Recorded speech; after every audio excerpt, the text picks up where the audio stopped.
You had like an amazing relationship with Mr. Rakesh Jhunjhunwala. How was your entire relationship with him? I was the only non-family member whose portfolio he ran. Oh, why do you say that the VC model in India is not at all good and it has been just copied, but it is not going to work in India? All they're worried about is the next round because that's the short-term thinking. So the trouble is, if you take money from Dr. Malpani, you'll mostly have a very hard time raising money the second time around because Dr. Malpani is no network with the VCs or whatever else. Whereas if you raise money from Sequoia, Matrix will give you money because the Sequoia partner will, hey boss, tu usko ye de de aur next time teri company series B kari to tu mere se paise utha le. So it's all old boys network game, and it's quite easy to manage all the valuations and stuff all the way up. What was that post which triggered them that LinkedIn banned you? Sorry, we're kicking you out because you do not conform to community guidelines. Because, use any word you like, do whatever you like. But the reality is BYJU was one of LinkedIn's biggest advertisers.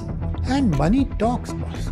I call you up, hey boss, this guy is being a nuisance. Uski band kar de. Then someone will call someone else, kick him out. Can you help us understand what would be the approximate cost of all these tests one by one? I think an endometrial receptive key, I'd say costs 30,000-40,000 rupees. An embryo biopsy costs 30,000-40,000. And these are all add-ons. So your basic IVF cycle, let's say, is 2 lakhs, whatever. Your injections cost 1 lakh. This is just your baseline. How corrupt do you think is India's private healthcare system on a scale of 1 to 10? 11.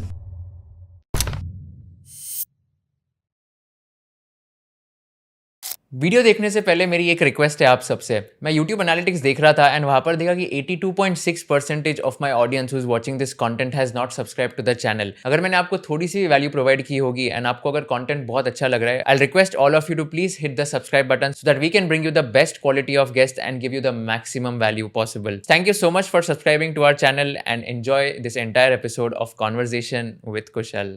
Dr. Aniruddha Malpani, welcome to Conversation with Kushal. How are you, sir? Very well. Looking forward to this. Let's divide our conversation into 3 parts. Sure. One is the education front, which we spoke about the BYJU's thing and how is the EdTech industry overall. The second is on the investing front, where you've also been actively investing in a lot of startups, plus you're also actively into public markets investing as well. And the third on the IVF side, Sure. which is the medical one, Sure. where you have been like an IVF specialist and you were one of the first doctors who brought IVF into India as well. So if we talk about the education front and specifically about BYJU's that you mentioned, so starting off the conversation with what do you think went wrong with BYJU's and what are like some 2-3 pointers that you pointed out about BYJU's and you predicted that this is going to happen? I am a big believer in education because I think education is the one thing which can transform people's lives. And it was very exciting when BYJU's came up. But I'll tell you a lot of things which bothered me. One, for example, is BYJU was just a copycat of Khan Academy. But what's even worse is they were charging an arm and a leg for it. Even that I don't care. I'm a capitalist, you're adding value, you're charging money, that's fine. But don't lie to people. And that was the biggest problem. They were incentivizing their employees to lie to parents. Now, these are typically low-income parents because low-income parents are ignorant, they're gullible, they don't understand a tablet was cool, you're watching videos, they made all kinds of promises. But their key was, if you are not satisfied, we will refund your money. And they never refunded that money. And they just gave people such a hard time. And it just kept on blowing up. Now, at some point, really, I'm a well-off doctor. I'm an IVF specialist. I had nothing to do with education or anything else at all. And then people say, the very fact that you picked on BYJU's, there was a problem. Maybe BYJU's rejected you as an investor. Maybe you had a competing company with BYJU's and therefore you wanted to pull BYJU's. I said, honestly, none of that is true. It's just that I care about students. And I think if this is what's going to happen, it's going to end up badly for the students. Honestly, I don't even care about how BYJU, suppose BYJU had an IPO and made billions of bucks. Good for them. What difference does it make? But you're hurting the students. And I think that's the one thing which bothers me. As a result of which the entire EdTech space now has got completely messed up. I think BYJU's had that huge opportunity partly because of the COVID. First mover, raised lots of funds, very charming, persuasive. You're a market leader, you can do a lot of things. You can also do a lot of harm. And the problem is that all the bad things which they were doing, other people started copying and pasting. Because then the investors of the other companies, whatever, Upgrad, Unacademy, why aren't you doing what BYJU's is doing? Look at how much they're growing. You're an idiot. You're not doing enough.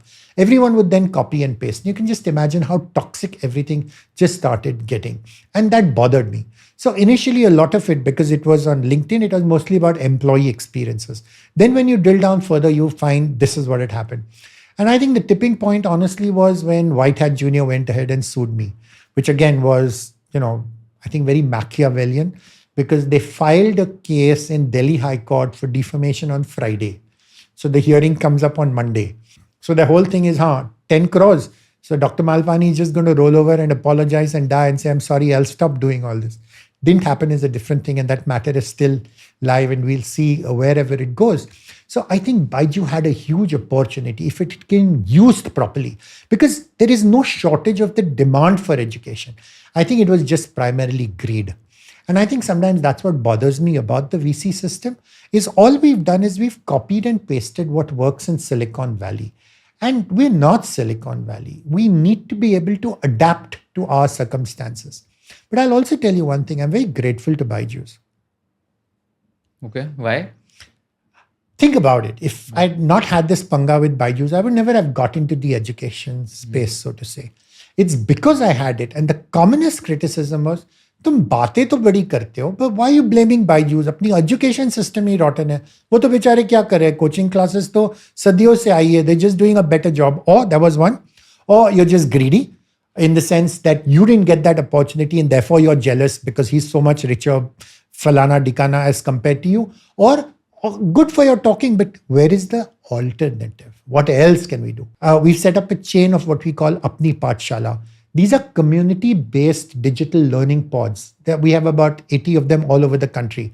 And we made a lot of mistakes, and that, I'll come through some of that. But honestly, I don't grudge any of those mistakes, because unless you make the mistake, you're never going to learn. So I think of all these as experiments. And the fact is, because the technology is going to change, the offering we're going to do is going to change. But the basic principle remains the same. Put the student first. Respect the student. Trust that the student knows what he wants, and then help him to get to wherever he does. So we have a lot of these philosophies that Apni Pathshala should be a safe learning space. No one's bullying you, no one's threatening you, there are no exams, there are no, you've got to finish this, there's no homework. Hey, come, it's optional.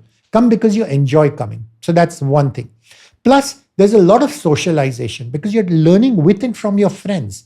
Because again, we get all these standard complaints, school is important because that's where you make friends. School's completely broken. I'll come back to that again afterwards. But we think we're trying to marry the best of all worlds. Plus, we're saying kids will learn with and from each other if we give them the world's best educational resources. And guess where the world's best educational resources are? They're all online.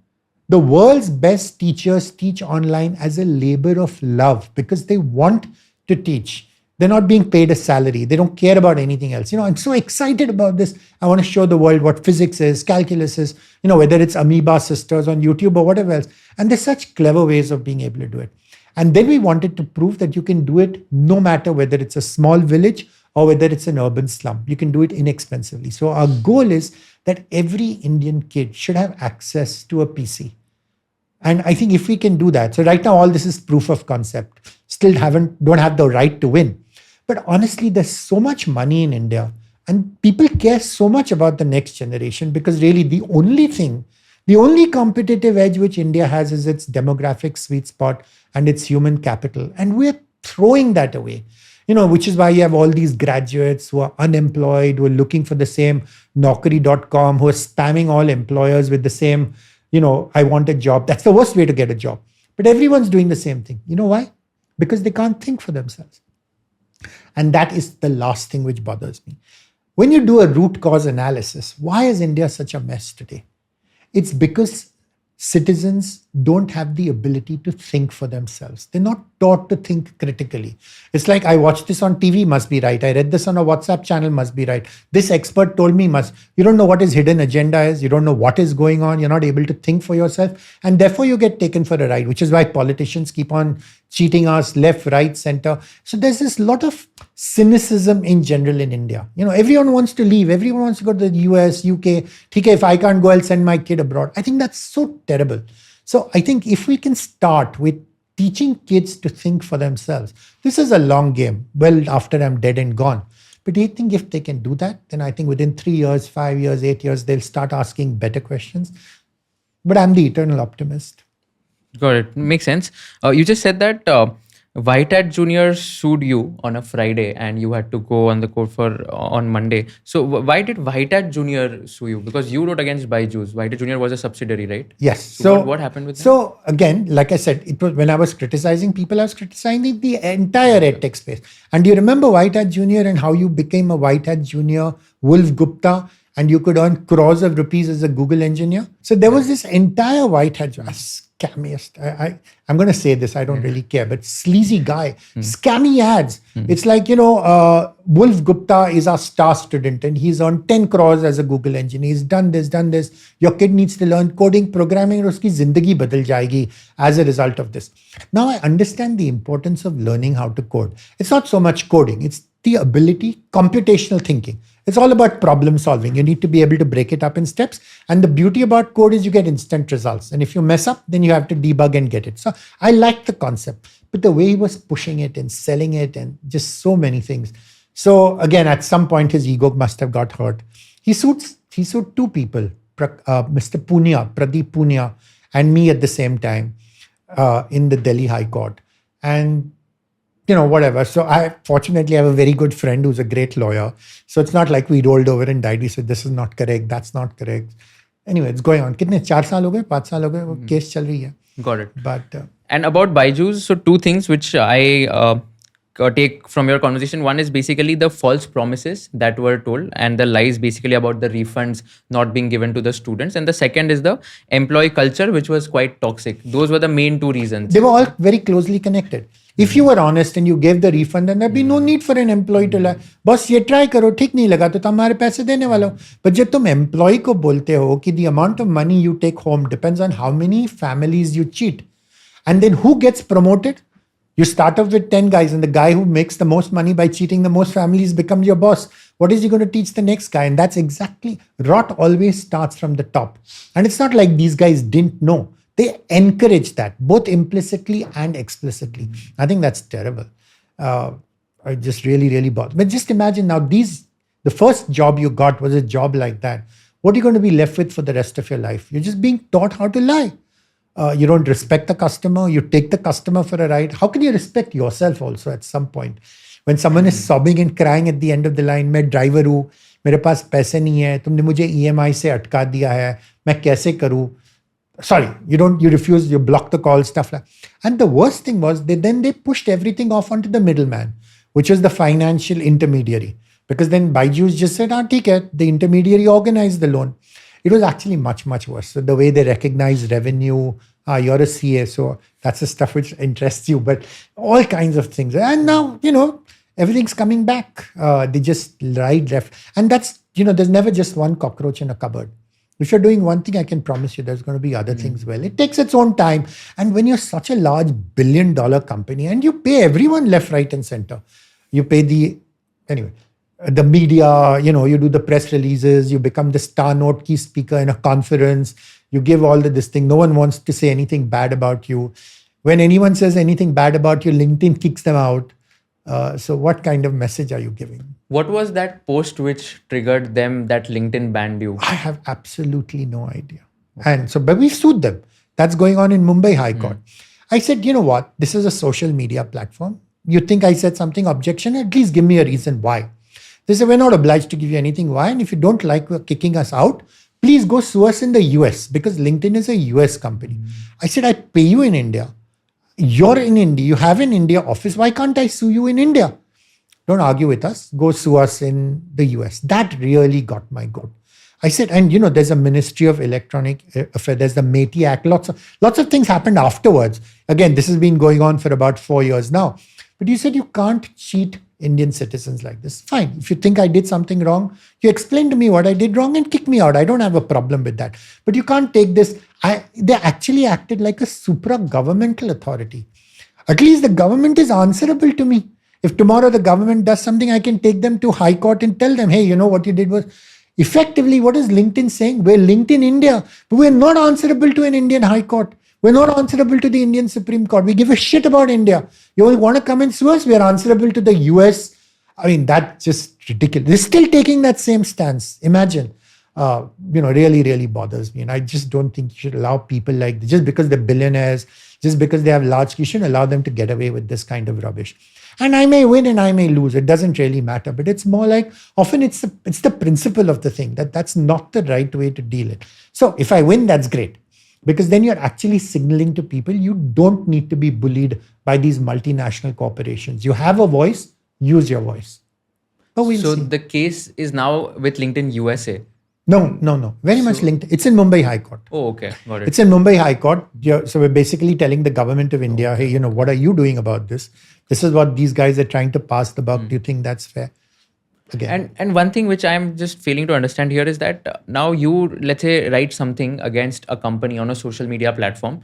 As far as my understanding is concerned, I have the right to, let's say, write something or give a free opinion about a company's, let's say, wrong practices or something of that sort. If I do something on Instagram or if I do something on Facebook or YouTube, like I know a lot of people have created videos on the falling of BYJU's or the scam of BYJU's, etc., but nothing has happened. So what do you think, like, why LinkedIn got into this sort of Two a things. controversy? Don't say nothing has happened. There used to be a time when BYJU's had an online reputation management system.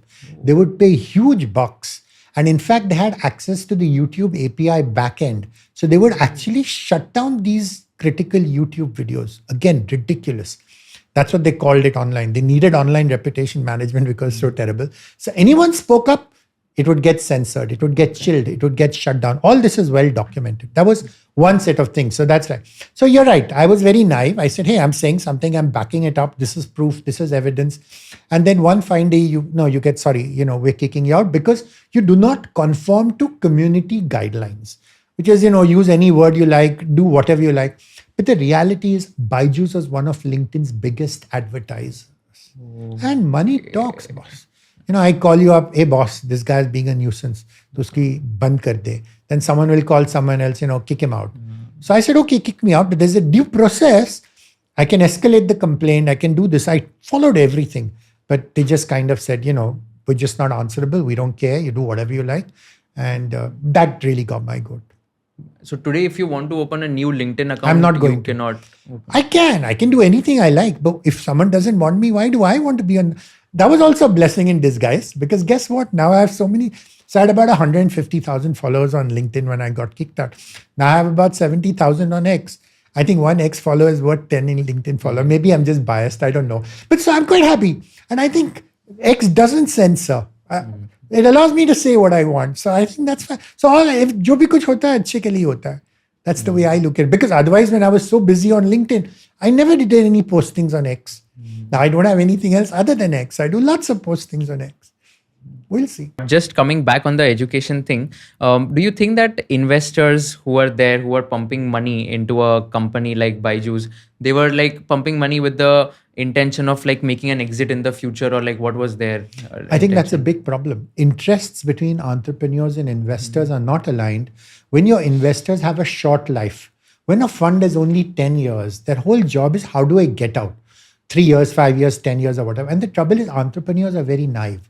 All they do is watch Shark Tank. And therefore, this is the way. The first thing you need to do if you want to do a startup is raise funds.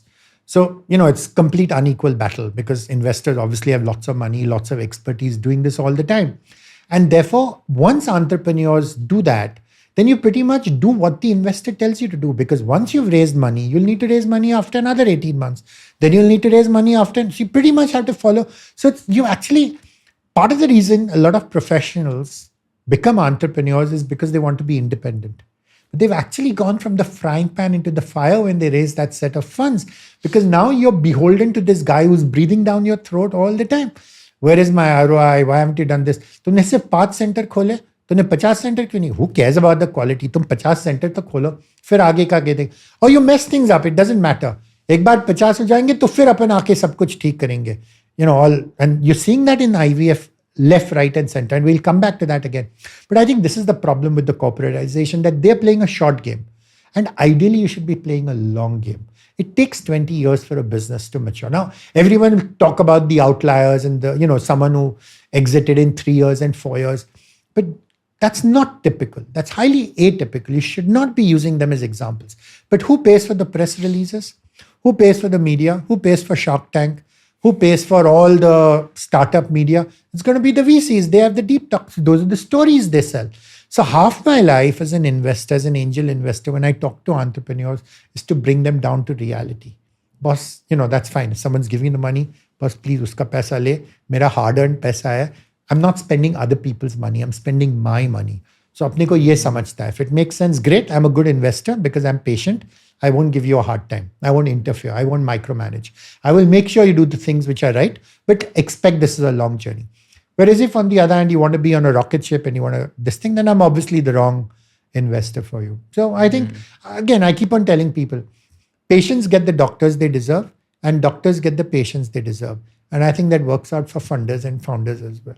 So in the EdTech ecosystem right now, in the EdTech unicorns in India, there are like 6 EdTech unicorns, out of which only 1 is profitable, others are loss making. What's your thought process on the profitability aspect in the EdTech domain? I think profits are good, but I think the way they are earned is much more important. So you can either earn profits ethically or you can earn profits unethically. So even if you looked at BYJU's, whatever, you can always massage all your numbers. You can do financial engineering. You can make yourself profitable. You can hide stuff. We all know all that thing. So I'm not even going there. Honestly, I'm not fussed about the money. My point is, if you add value to your user, the profits will follow. I can guarantee you that. But when you start scamming and playing all these games and stuff like that, you talk to me about EdTech, no education and no technology. Let's be honest. Are you telling me that having coaching classes and getting 100 students into a room and giving a lecture to them and forcing them to cram for an exam and telling them to ye pass 10 saal ke paper padho is education? Boss, forget it. And if you think that's your idea of technology, that these are pre-recorded lectures and stuff, forget it. There's no ed and no tech in any of these. We're working on that. Work in progress. Hopefully we will blow your socks away soon about what happens, but it's too early to say. But we think AI is going to dramatically change all this stuff. And I think Khanmigo is just a flavor. We're actually working on what we call a co-tutor, which is going to be multimodal, which is going to be a conversation, which is digital avatar. So you're on, it's like a Zoom call. But the beauty is you can have multiple students in the room and you'll have multiple digital co-tutors in the room. So you'll have a kind teacher, you'll have an obnoxious teacher, you'll have a teacher who are, let's see, we're still playing around. But I think the great thing about all the AI technology, so much of this now is doable. So it'll talk in your own language. It's available 24/7, never going to shout at you. It'll always remember all the questions you asked. It's a very personalized pathway. So I'm really excited about it. But see, that's only thanks to BYJU's, no? I wouldn't have been doing all this if it hadn't been for them. What do you think about businesses like Physics Wallah? I think Physics Wallah is, the only way I can describe it is they're saying, hey, we're a poor cousin of BYJU's. We're doing the same thing which BYJU's did at 1/10 the cost or whatever else. I just hate the entire coaching culture, the tuition classes, everything else. I think we're actually dumbing an entire generation of Indians down. But you know what the tragedy is? Because all today's parents went for tuition classes themselves. Tuitions have become so normalized that when your kid goes to school and does badly, your first response is, let me send him to a tuition class. Or let me send him to a better tuition class or a more expensive tuition class. So if I have a lot of money, I will call the tutor home and do it. Boss, you're growing, honestly, that worries me so much. So sometimes the only silver lining, I think, in my life is my apni Pathshala kids. These are often low-income kids, honestly, but they have fire in their belly and they want to learn. And, I think once you expose them to these things that we don't tell them, I want to learn, want to watch YouTube videos, watch YouTube videos. The point is learning is not a linear course. It's not like 5th standard ke baad pass karo to 6th standard karo, 6th ke baad pass karo to 7th karo. You have to learn what interests you and where it will take you, no one really knows. So we want to give them that taste of freedom. I'm very, very excited, very hopeful. You said that China banned the coaching classes thing. So what exactly happened there? That's a great thing about a dictatorship, right? The government just passes one order and that's it. So, before all this happened, so let me give you an example. I'm not a destructive guy. I'm happy to look at constructive solution. So I said, fine, let's say online education, EdTech startups are here to stay. Not a problem. Just change the rules so that they can only take money on a monthly subscription basis. They're not allowed to take 1-year fees, 2-year fees. They're not allowed to lock anyone. Monthly subscription se kya hoga? You pay for a month, and if you're not satisfied after a month, you then find someone else. So now all the coaching classes have to be on their toes because I have to provide a better teaching experience as compared. And then it becomes highly competitive. That's my idea of good capitalism as compared to what these guys did. Now, therefore we said, and all I really needed was we went and met I said one government needs to pass one government resolution that all coaching classes can only charge monthly subscription fees. One line. And there were coaching classes, I think Tata was doing that, which was actually doing that. So very doable. It was the Netflix model, boss. What's the rocket science about it? Netflix तुझे क्या करता है? तुझे monthly subscription fee charge करता है. तुमको नहीं अच्छा लगा तो तुम Netflix के बजाय Jio Hotstar जाओ. तुम्हारी मर्जी. You're putting the consumer first. Here you were trapping the student. He couldn't get out. He was lost. And then I don't give a shit about you. You paid the money. You like me, don't like me. मेरा तो पैसा आ गया. अभी मैं next बकरे के लिए ढूंढने वाला हूँ. Such a terrible thing to do. But the beauty about China is because you're a dictatorship, you pass one thing. So all the Chinese EdTech startups just collapsed. Okay. And the government did that primarily because all these malpractices were happening in China. They could see the writing. In fact, remember one thing. Chinese exams are even more competitive than Indian exams. So this was also cultural. For centuries, if you wanted to become someone in China, you had to pass that exam in order to get through it. But overnight, because they realized the world has changed, we don't want kids who can cram and memorize and regurgitate and this thing. Why do you think China is coming up with DeepSeek? There's a reason for that. So these guys are pretty forward thinking. And they said those are the skills which are not going to help kids 5 years or 10. China plays a long game. Our politicians are more focused on how do I win the next elections. So now, if someone is in China, so they wouldn't be joining tuition classes. There are no tuition classes. Okay. You learn in school. I was doing a very, very interesting video in my building only. What I did was I reached out to 8-9 young parents and I was asking, what are the school fees that you are spending on your child's education?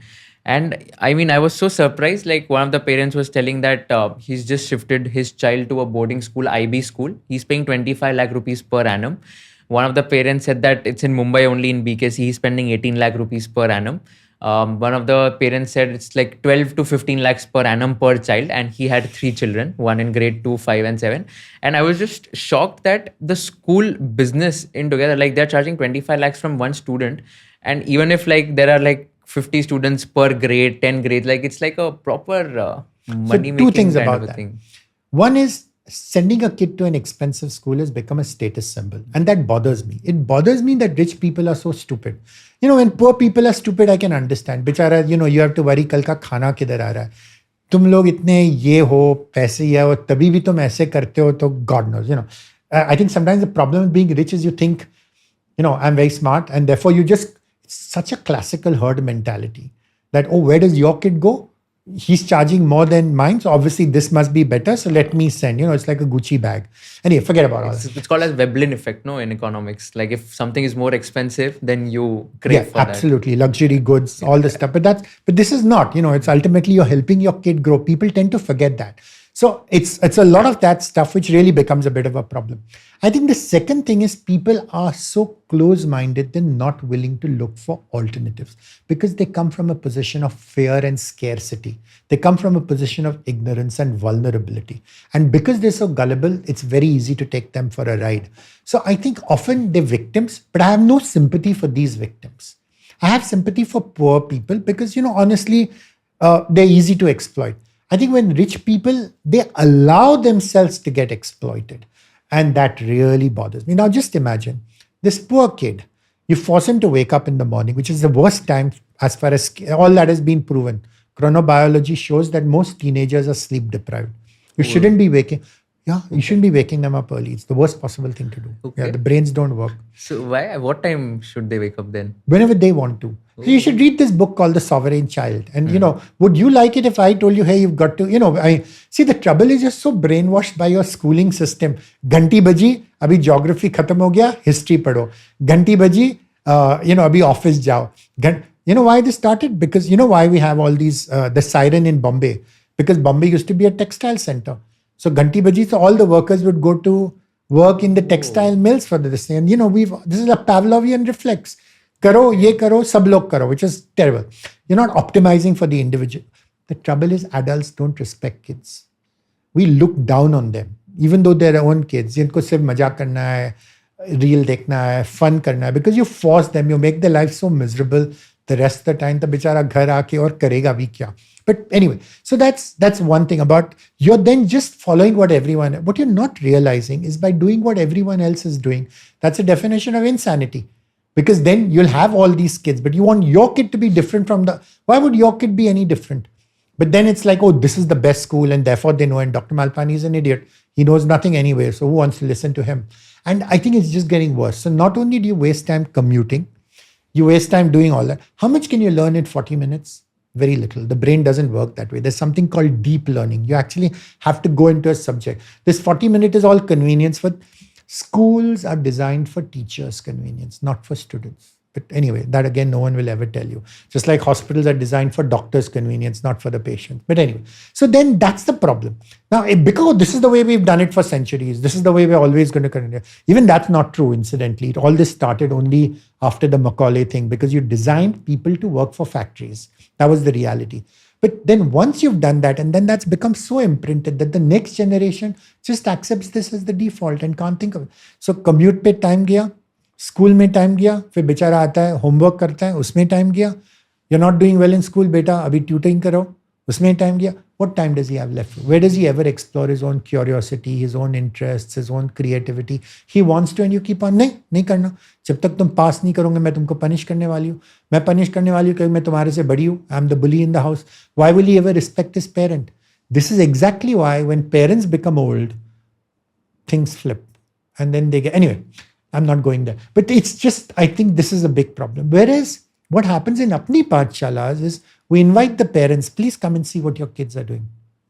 A lot of these parents don't know how to use PCs. Like I said, they're poor. But when they see their kids using PCs, they're blown away. Wow, usko computer aata hai, usko ye aata hai. Bacha tu mujhe ye sikha, wo sikha. So many things. So we don't just think of it as a learning center for kids. We think of it as a community-based spot. Because guess what?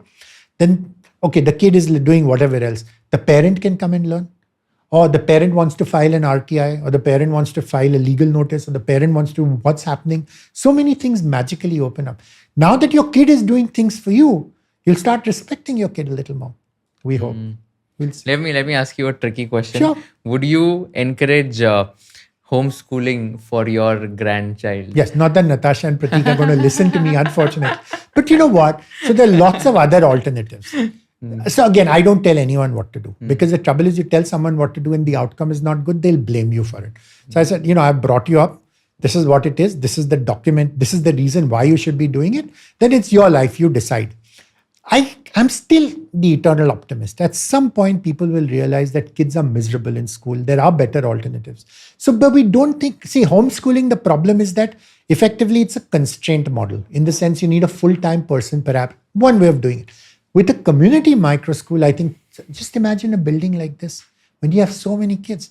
If there was one micro entrepreneurial parent who says, I will start a community micro school for all the kids in this building, तो ठीक है, बोलो 25 बच्चे हैं, 10 school जाएंगे, but 15 बोलेंगे, my kid is doing miserably, I'm happy to try this. Initially, I will do this as flexi schooling or after school hours. तो तुम्हारे बच्चे को स्कूल भेजो, 2 घंटे के बाद आके मेरे क्लास में भेज दो. I'm not greedy. I'm a micro entrepreneur. I will charge you. I'm not doing this free. But I will charge you, let's say, 5,000 a month or whatever else, much more reasonable amount. At the end of 3 months, the parents, this kid is doing so well. This kid is thriving. His exam marks in school have increased because guess what? He's learning for himself. He's doing something. He's enjoying because going to school is compulsory. Coming here is optional, but he's having such a good time, he's learning. We think then gradually the pendulum will start shifting. So in 2 hours, he's learning everything which he wasted 10 hours in school. And that's been proven multiple times. That if you do things deeply, half your school time is spent in attendance, moving from class A to class B, waiting for the teacher, waiting for roll call, waiting for homework, all that BS, clerical rubbish. Whereas the academics is actually very little and it's all switch on, switch off. Abhi history padhenge. Now, just when you're starting enjoying it, abhi geography padho. Now, when you're enjoying, abhi chemistry, completely broken. And anyway, so once you start doing this and you allow the kids, they get mastery learning. And the great thing about online resources, they're interactive, they're engaging, just so much cool things which can start happening. Then I think people will say, this is great. After school hours is better. That's the first step, is what I'm saying. Micro entrepreneurial parents will then take this one step further and say, why don't we just do this on a more regular basis? And at some point, parents will say, why am I sending my kid to school? If I want my kid to get a school leaving certificate, he can do the NIOS, which is the National Institute of Open Schooling, which is the world's largest schooling system, which is developed so many years ago. Where पुराने ज़माने में वो envelope से बेचते थे. सब कुछ print. Today you can do everything digitally. Then lots of interest. So my kid is great tennis player. All he wants to do is play tennis and he'll become professional. You know why Indians don't become great world-class athletes? Because they're very, very good till the 8th standard. कुछ जो करना है करो. By the time बच्चा बेटा तो athletics से तो तू पैसे नहीं कमाने वाला है. तुझको तो परीक्षा में बैठना तो तू डिग्री तो कर ले. तो 9th, 10th standard exam, 11th, 12th standard. By that time, all the other kids in the rest of the world have gone here. Then he spend another 3 years getting his basic degree because बेटा बिना degree के क्या होने वाला है. So the prime years where you could have become a world-class athlete, musician, anything else, have been stuck in school, miserable, not doing what he wants. You're actually playing to his weaknesses, whereas you should be playing to his strengths. Then at some point, and this is already starting to happen, that, I play tennis at MSLTA. The best tennis players are actually doing NIOS, which literally takes them 2 hours. They know that at the end of it, they will get their school leaving certificate. Their ability to actually go abroad is far better than someone who goes to an IB school. Because guess what? This guy is a top tennis player in India. Just giving examples. So many things. That chess player who's the world chess champion, he was homeschooled. He did NIOS. So, that's logical. You've heard about this 10,000 hour thing for Malcolm Gladwell. Like if you want to, where are you going to put in your 10,000 hours? If you're going to spend half your life in school and in this thing, you're never going to get that opportunity. And the trouble is that continues. So even when you go to college, you're waiting to be taught. Even when you go anywhere else, I'm a doctor. All these junior doctors and medical residents, all they're doing is swatting for the next exam. First MBBS हो, अभी second MBBS की पढ़ाई करो, second MBBS और third MBBS करो, फिर उसके बाद हुआ मुझे फॉरेन जाना है, ये डिग्री, ये व्हाटएवर. सो अभी एग्जाम के लिए पढ़ाई कैसे होती है? तुम एग्जाम पेपर सॉल्व करते हो और तुम ट्यूशन क्लासेस देते. They don't see patience. And how can you become a doctor without examining patients? But seeing patients is optional because you don't get marks in an exam for seeing patients. Terrible. Practical things should be there. Zero. So again, and then you resent it because, hey, every hour I spend seeing a patient, I'm not spending, whereas my competitor is sitting in the library studying, so he's going to get more marks than me, so I'm going to get left behind. Pathetic. It's getting worse. So where are the role models for these guys? Let's be honest. Where are they learning from? So let's say now if a young parent who's watching this and he has a problem that the student is not doing well in the school, you said that all these parents would be sending them to the tuitions and all. So what do you advise these parents that if now let's assume that they are going to the school and there is no option of homeschooling or a community schooling because that's what is happening in India. What would you advise these parents that okay, अगर बच्चा अच्छा नहीं भी कर रहा है तो क्या करना चाहिए? So see, a lot of people perhaps watching this are well-off parents. They can easily afford to buy a computer. So what I would suggest is buy a computer, call 2 or 3 of his friends over, give them popcorn and let them learn for themselves. So they'll do all their homework by themselves. The homework will get over. They'll do all their doubt solving so that ये नहीं समझा teacher ने नहीं, वो clear हो जाएगा. Because you can go to a YouTube channel, you can go to whatever, you can ask ChatGPT. And out of 3 kids, 1 will be bright. He'll figure all this stuff out so that he'll be able to teach the rest. Plus, you're using what is called the flipped classroom model. Because guess what? You study for the next day's lectures. Because you know what? Teacher अभी chapter 5 हो गया. Teacher next day chapter 6 सिखाने वाली है. Study chapter 6 in advance. तो teacher कोई भी सवाल पूछेगी, मिस मुझे आंसर है. अरे यार, ये तो बच्चे बहुत स्मार्ट है.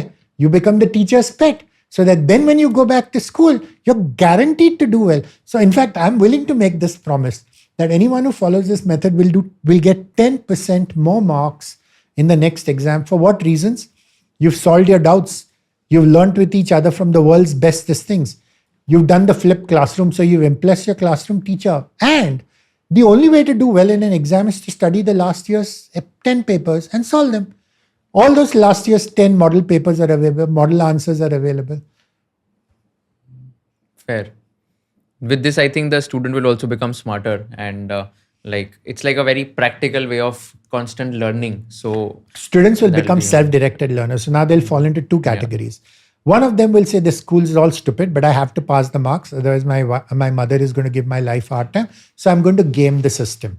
This is the way to game the system. You study for the exam, you do this, and I'll do well. But you know what? Now I have so much more spare time. And my passion is the guitar. But now that I'm doing well in school, my mom is going to allow me to do the guitar. And there's so much digital music. There are so many of these variants. You know what? I'm going to play the guitar and create a YouTube channel for myself. So by the time I've come out of school, I have a YouTube channel with 10,000 subscribers who are looking at my guitar. And then tomorrow I want to earn money off it, or I want to do gigs, or I want someone to hire me, or 50 different things will open. Yeah. This reminds me, of the story of Mr. Beast, who is world's biggest YouTube creator. And his story is also like, he started YouTube when he was 11 or 12, when he was in school. And his mom didn't used to like that he's spending more time on YouTube, etc. But somehow he was like, he just wants to do that passionately. And today when like he has more than 300 million subscribers on YouTube, when we see the success story, it's like a proper compounding effect of the last 14 years, 15 years of doing YouTube when he was in school. That has helped him in order to become a successful YouTube So just creator. think about it. All these kids will have such a huge competitive edge because all the other kids are used to being taught. They're not used to learning for themselves. And the great thing is you have sites like brilliant.org, you have sites like Khan Academy, you have sites, so you can pick and choose. I'll give you an example. A New York Times subscription in India costs 600 rupees. Now, if you subscribe to New York Times and you told your kid, please read the New York Times. They've got so many sections, science, business, tech, or whatever else. This is world-class writing, world-class videos, world-class audio, you're exposing that kid instead of that stupid classroom. 4 walls with a stupid textbook, with a stupid teacher who's stuck in the past, only cares about you're doing, because that's how she gets, if your kids don't do well in exam, तो फिर सब parents आके उसका सिर खाने वाले and if she dares to teach anything which is not in the syllabus और फिर पेरेंट्स आके खाए तो क्यों उसको सिखा रहे हो, ये तो एग्जाम में आने नहीं वाला है. I mean, the teachers really get such a raw deal. It's not even funny. But anyway, so now imagine all the second order consequences of some of the stuff which I'm describing. Mm-hmm. So I think there's just so much opportunity and it's just a question of tapping into it. Yeah, I think good white spaces that you've discussed today in the education industry. But I want the ownership. So I don't like the word industry. I don't think education should be a business. I think it's a parent's job to educate their child.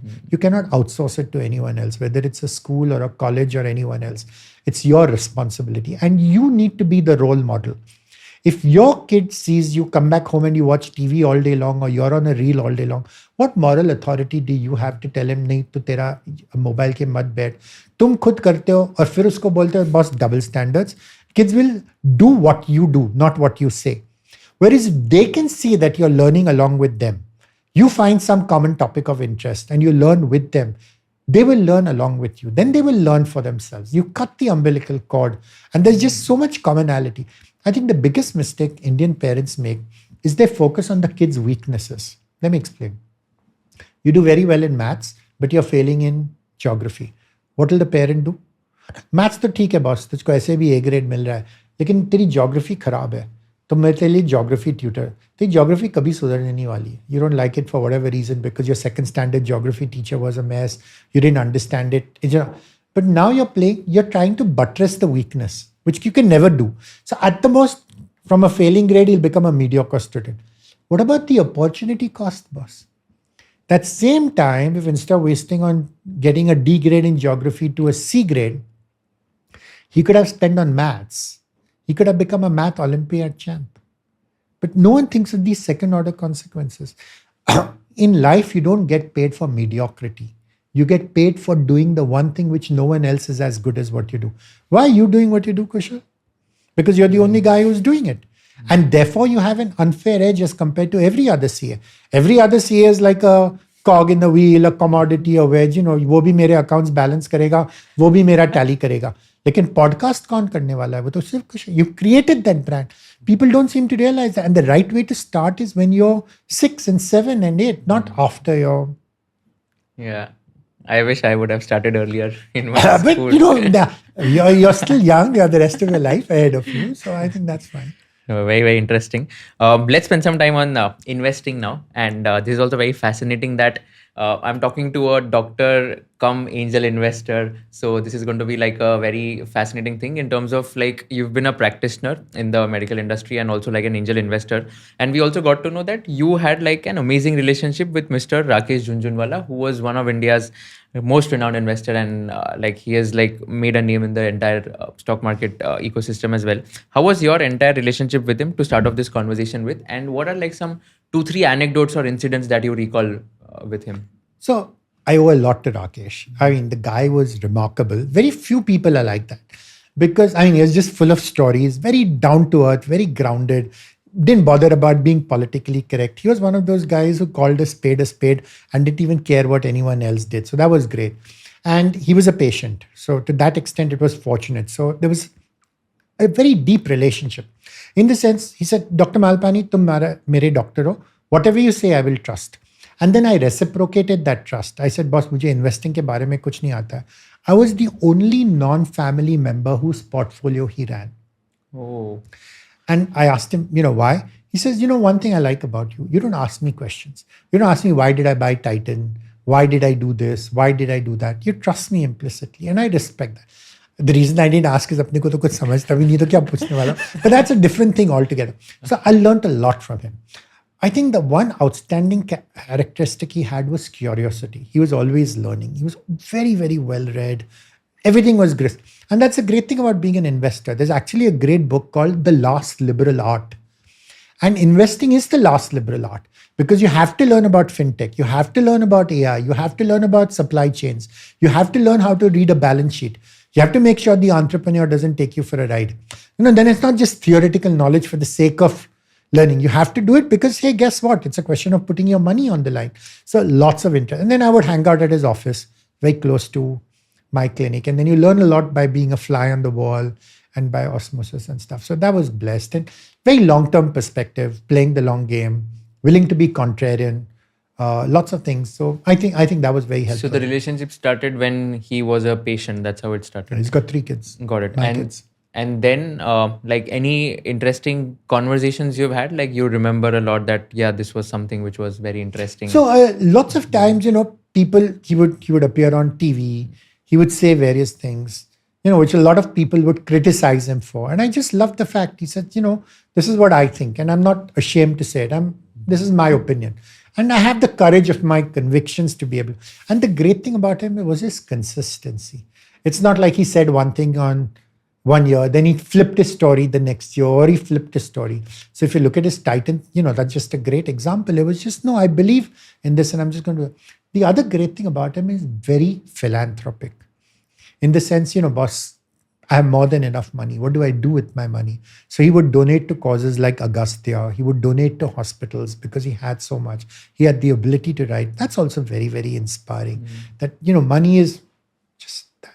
What else do you do beyond it? So I think I learned a lot. And actually, thanks to him, then, what do I know about any of this? But thanks to him, then you get introduced to an entire circle of investors, the stock markets. So your horizon changes considerably. I think that's the fun bit about it. Then otherwise, what doctors talk to other doctors, accountants talk to other accountants, and they keep on complaining. That's standard, isn't it? Patients are idiots. This is this. The government is meddling, all that good stuff. Whereas then when you look at, when you're an outsider in someone else's world, in that sense, you're a bit like an anthropologist, if you know what I'm saying. You're looking at the same world with a different lens. So you look at things very differently. You don't just focus on, this is my practice, this is my thing. What are other hospital chains doing? How are they doing it? What is cost of customer act? 50 different things, which are all foreign words. Doctors think they're very smart, but they're financially illiterate.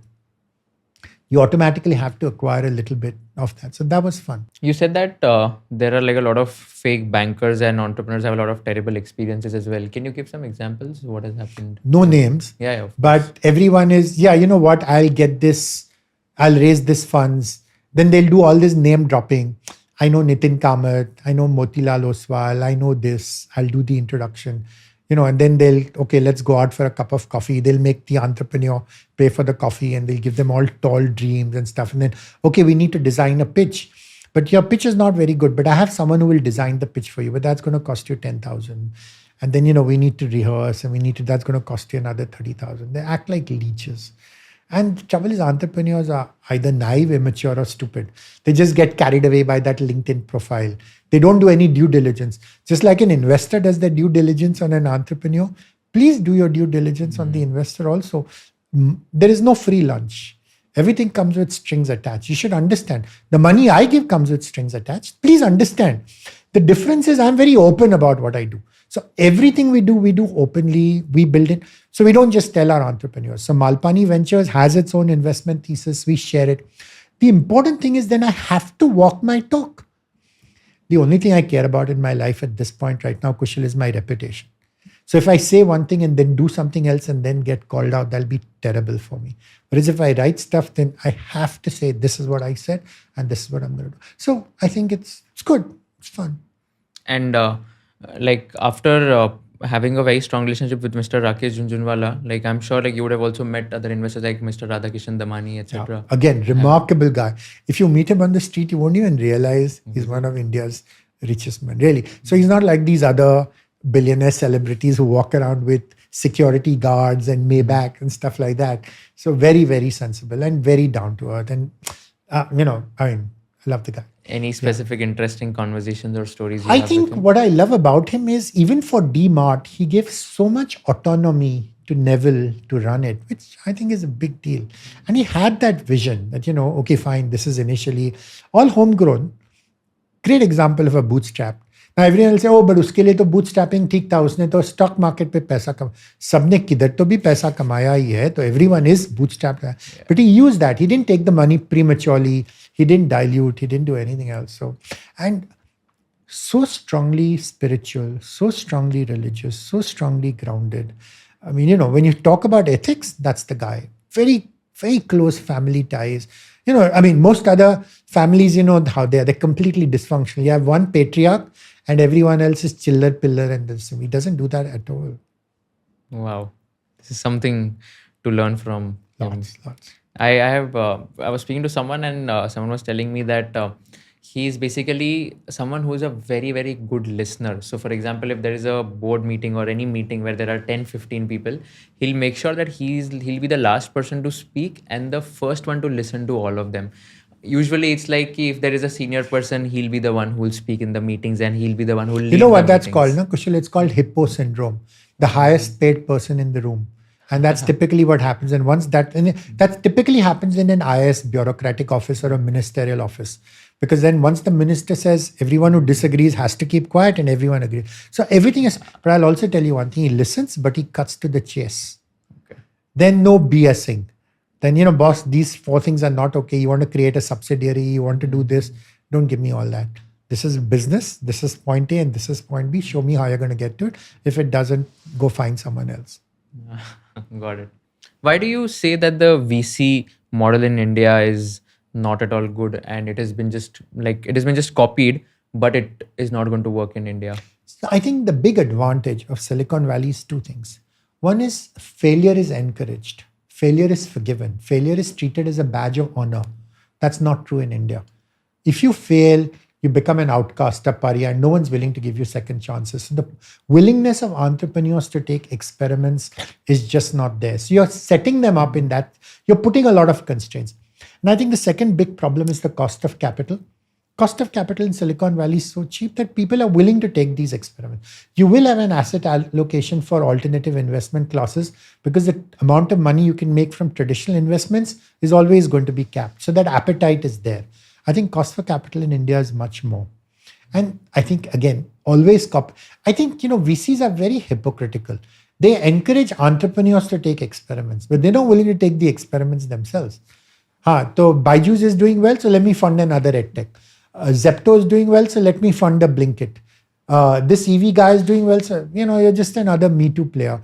You'll make the money. I'm not saying no, there's enough space, but you're not really willing to...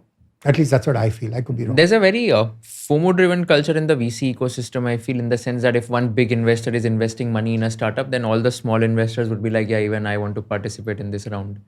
You know what? All they're worried about is the next round. because that's the short-term thinking. Yeah. So the trouble is, if you take money from Dr. Malpani, you'll mostly have a very hard time raising money the second time around, because Dr. Malpani is no network with the VCs or whatever else. Whereas if you raise money from Sequoia, Matrix will give you money because the Sequoia partner will, hey boss, तो इसको ये दे दे और next time तेरी company series B करी तो तू मेरे से पैसे उठा ले. So it's all old boys network game, and it's quite easy to manage all the valuations and stuff all the way up. I tell all my entrepreneurs, raise enough money from me so you become financially independent. So you're in charge of your own financial destiny and you don't need to come back to me and you don't need to go back to anyone else. Once you're in charge of your own financial destiny, you don't need to take any BS from anyone else. That's the goal. I'm not saying we've reached that. I'm not saying it, but at least that's what you should be aiming for. Maybe you'll need to raise another round. Maybe you'll need to raise another 2 rounds, but make sure that you're sensible. So the one virtue we really emphasize is frugality. Frugality is not a virtue from a VC point of view. A VC needs companies which will blitzscale, which will burn cash, because how else do you go from, they want to go from A to Z. I just want to go from A to B. If you do A to B well, you'll mostly do B to C well, so that by the time you reach Z, your foundation is solid. The moment you burn cash to acquire customers and you go to Z, your foundations are so unstable. You don't have product market fit. You bought it. Then you're fooling yourself. You can fool lots of people lots of the time in this country. I don't think that's a problem. And what's the average ticket size that you invest in startups? So it's increased quite a bit now. Okay. God has been kind. Public markets have been kind. It's 2 crores, 3 crores without breaking a sweat. Okay. But again, so like I said, even if you think about it, this entire distinction between private markets is such an artificial distinction. A business is a business, boss. It starts from day one serving one customer to serving hopefully 1 million. Yes or no? It's like 5th standard or 6th standard mein bachcha to ek hi hai. Just because 1st of December or whatever, 1st of Jan ko he went to a new class, his brain hasn't changed. So again, all these silly things. So we think there is so much startups can learn from the public space, and so much. Let me give you an example. At some point, the dream for every startup is to have an IPO and reach that stage.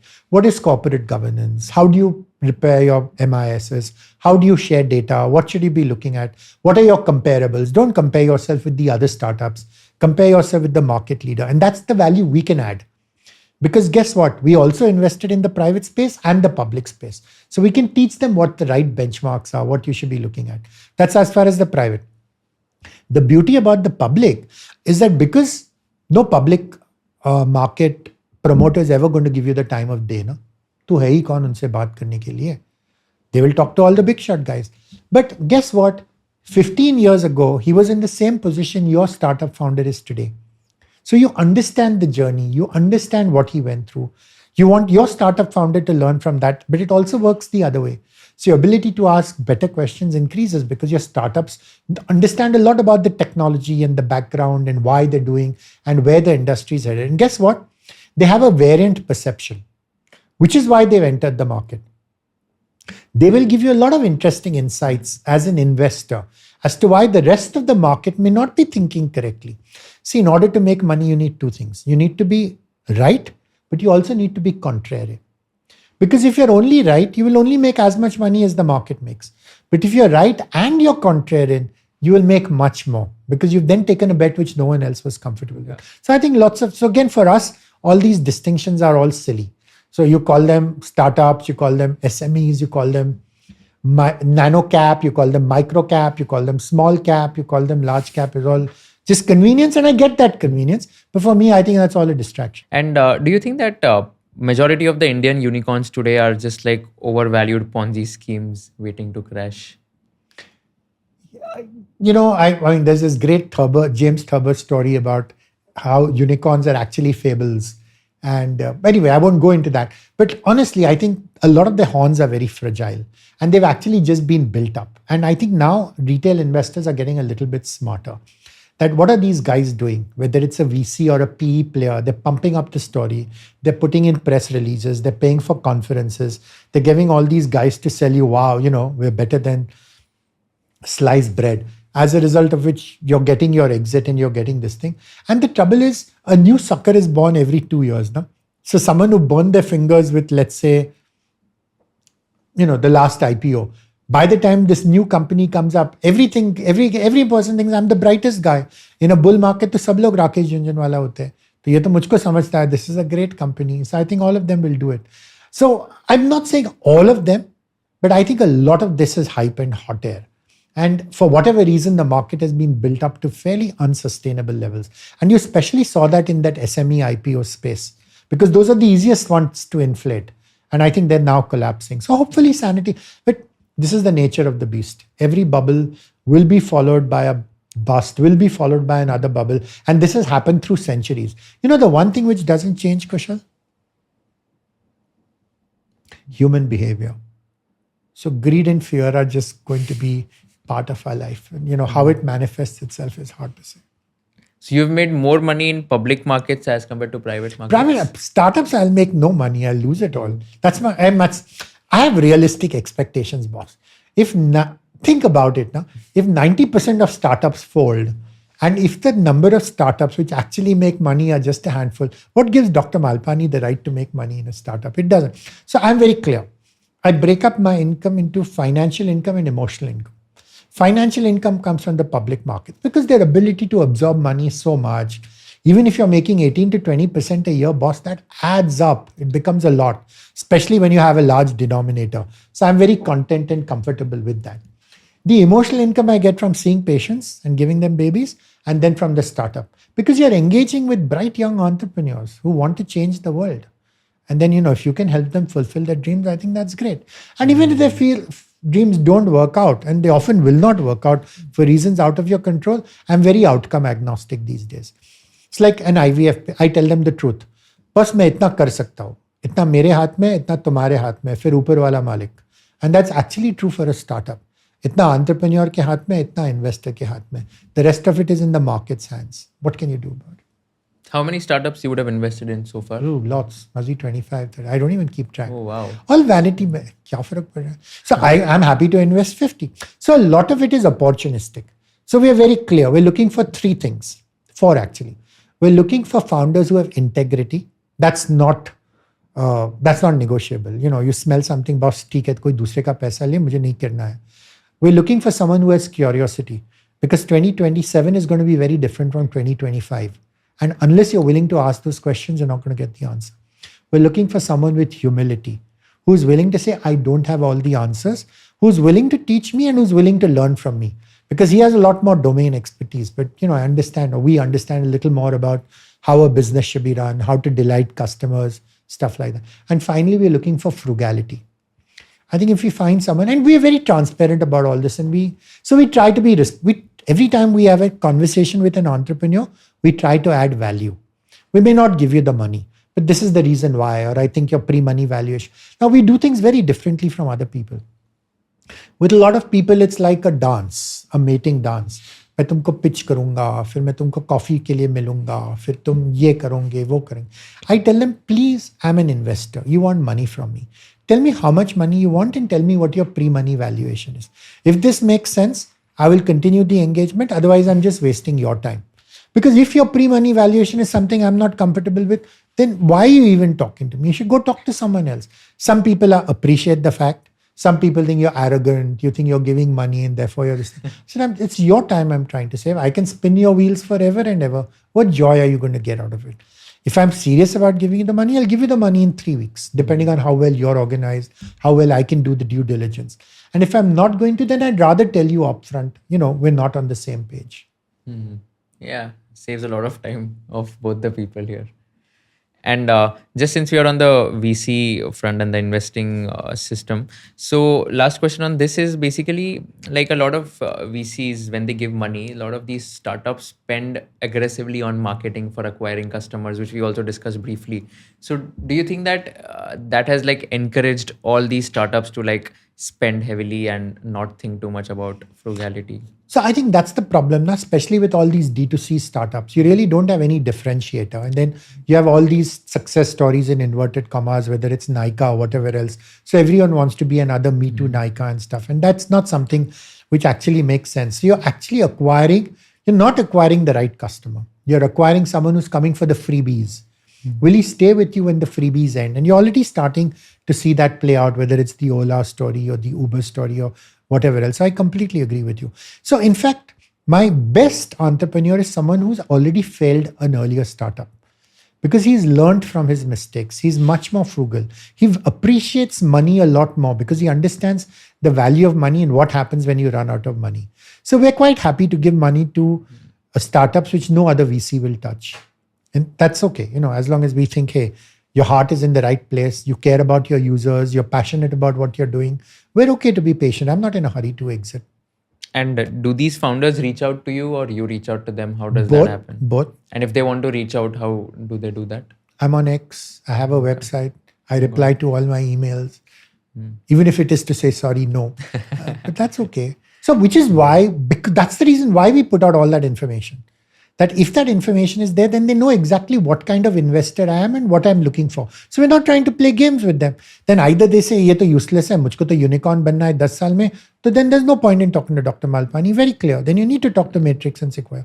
Or on the other hand, if that's the kind of business you want, because you care about this and you want to do this for the next 25 years of your life, then have a conversation. Got it. Let's spend the last part on IVF and the healthcare system. How corrupt do you think is India's private healthcare system on a scale of 1 to 10? 11? Oh Not my allowed God. 11? Huh. Okay. No, I'll tell you why it bothers me so much. Because I think doctors always used to be looked up to once upon a time. You were trusted. People put you on a platform and said you were God. You had a lot of control and you had a fiduciary responsibility, which is why you swore the Hippocratic Oath.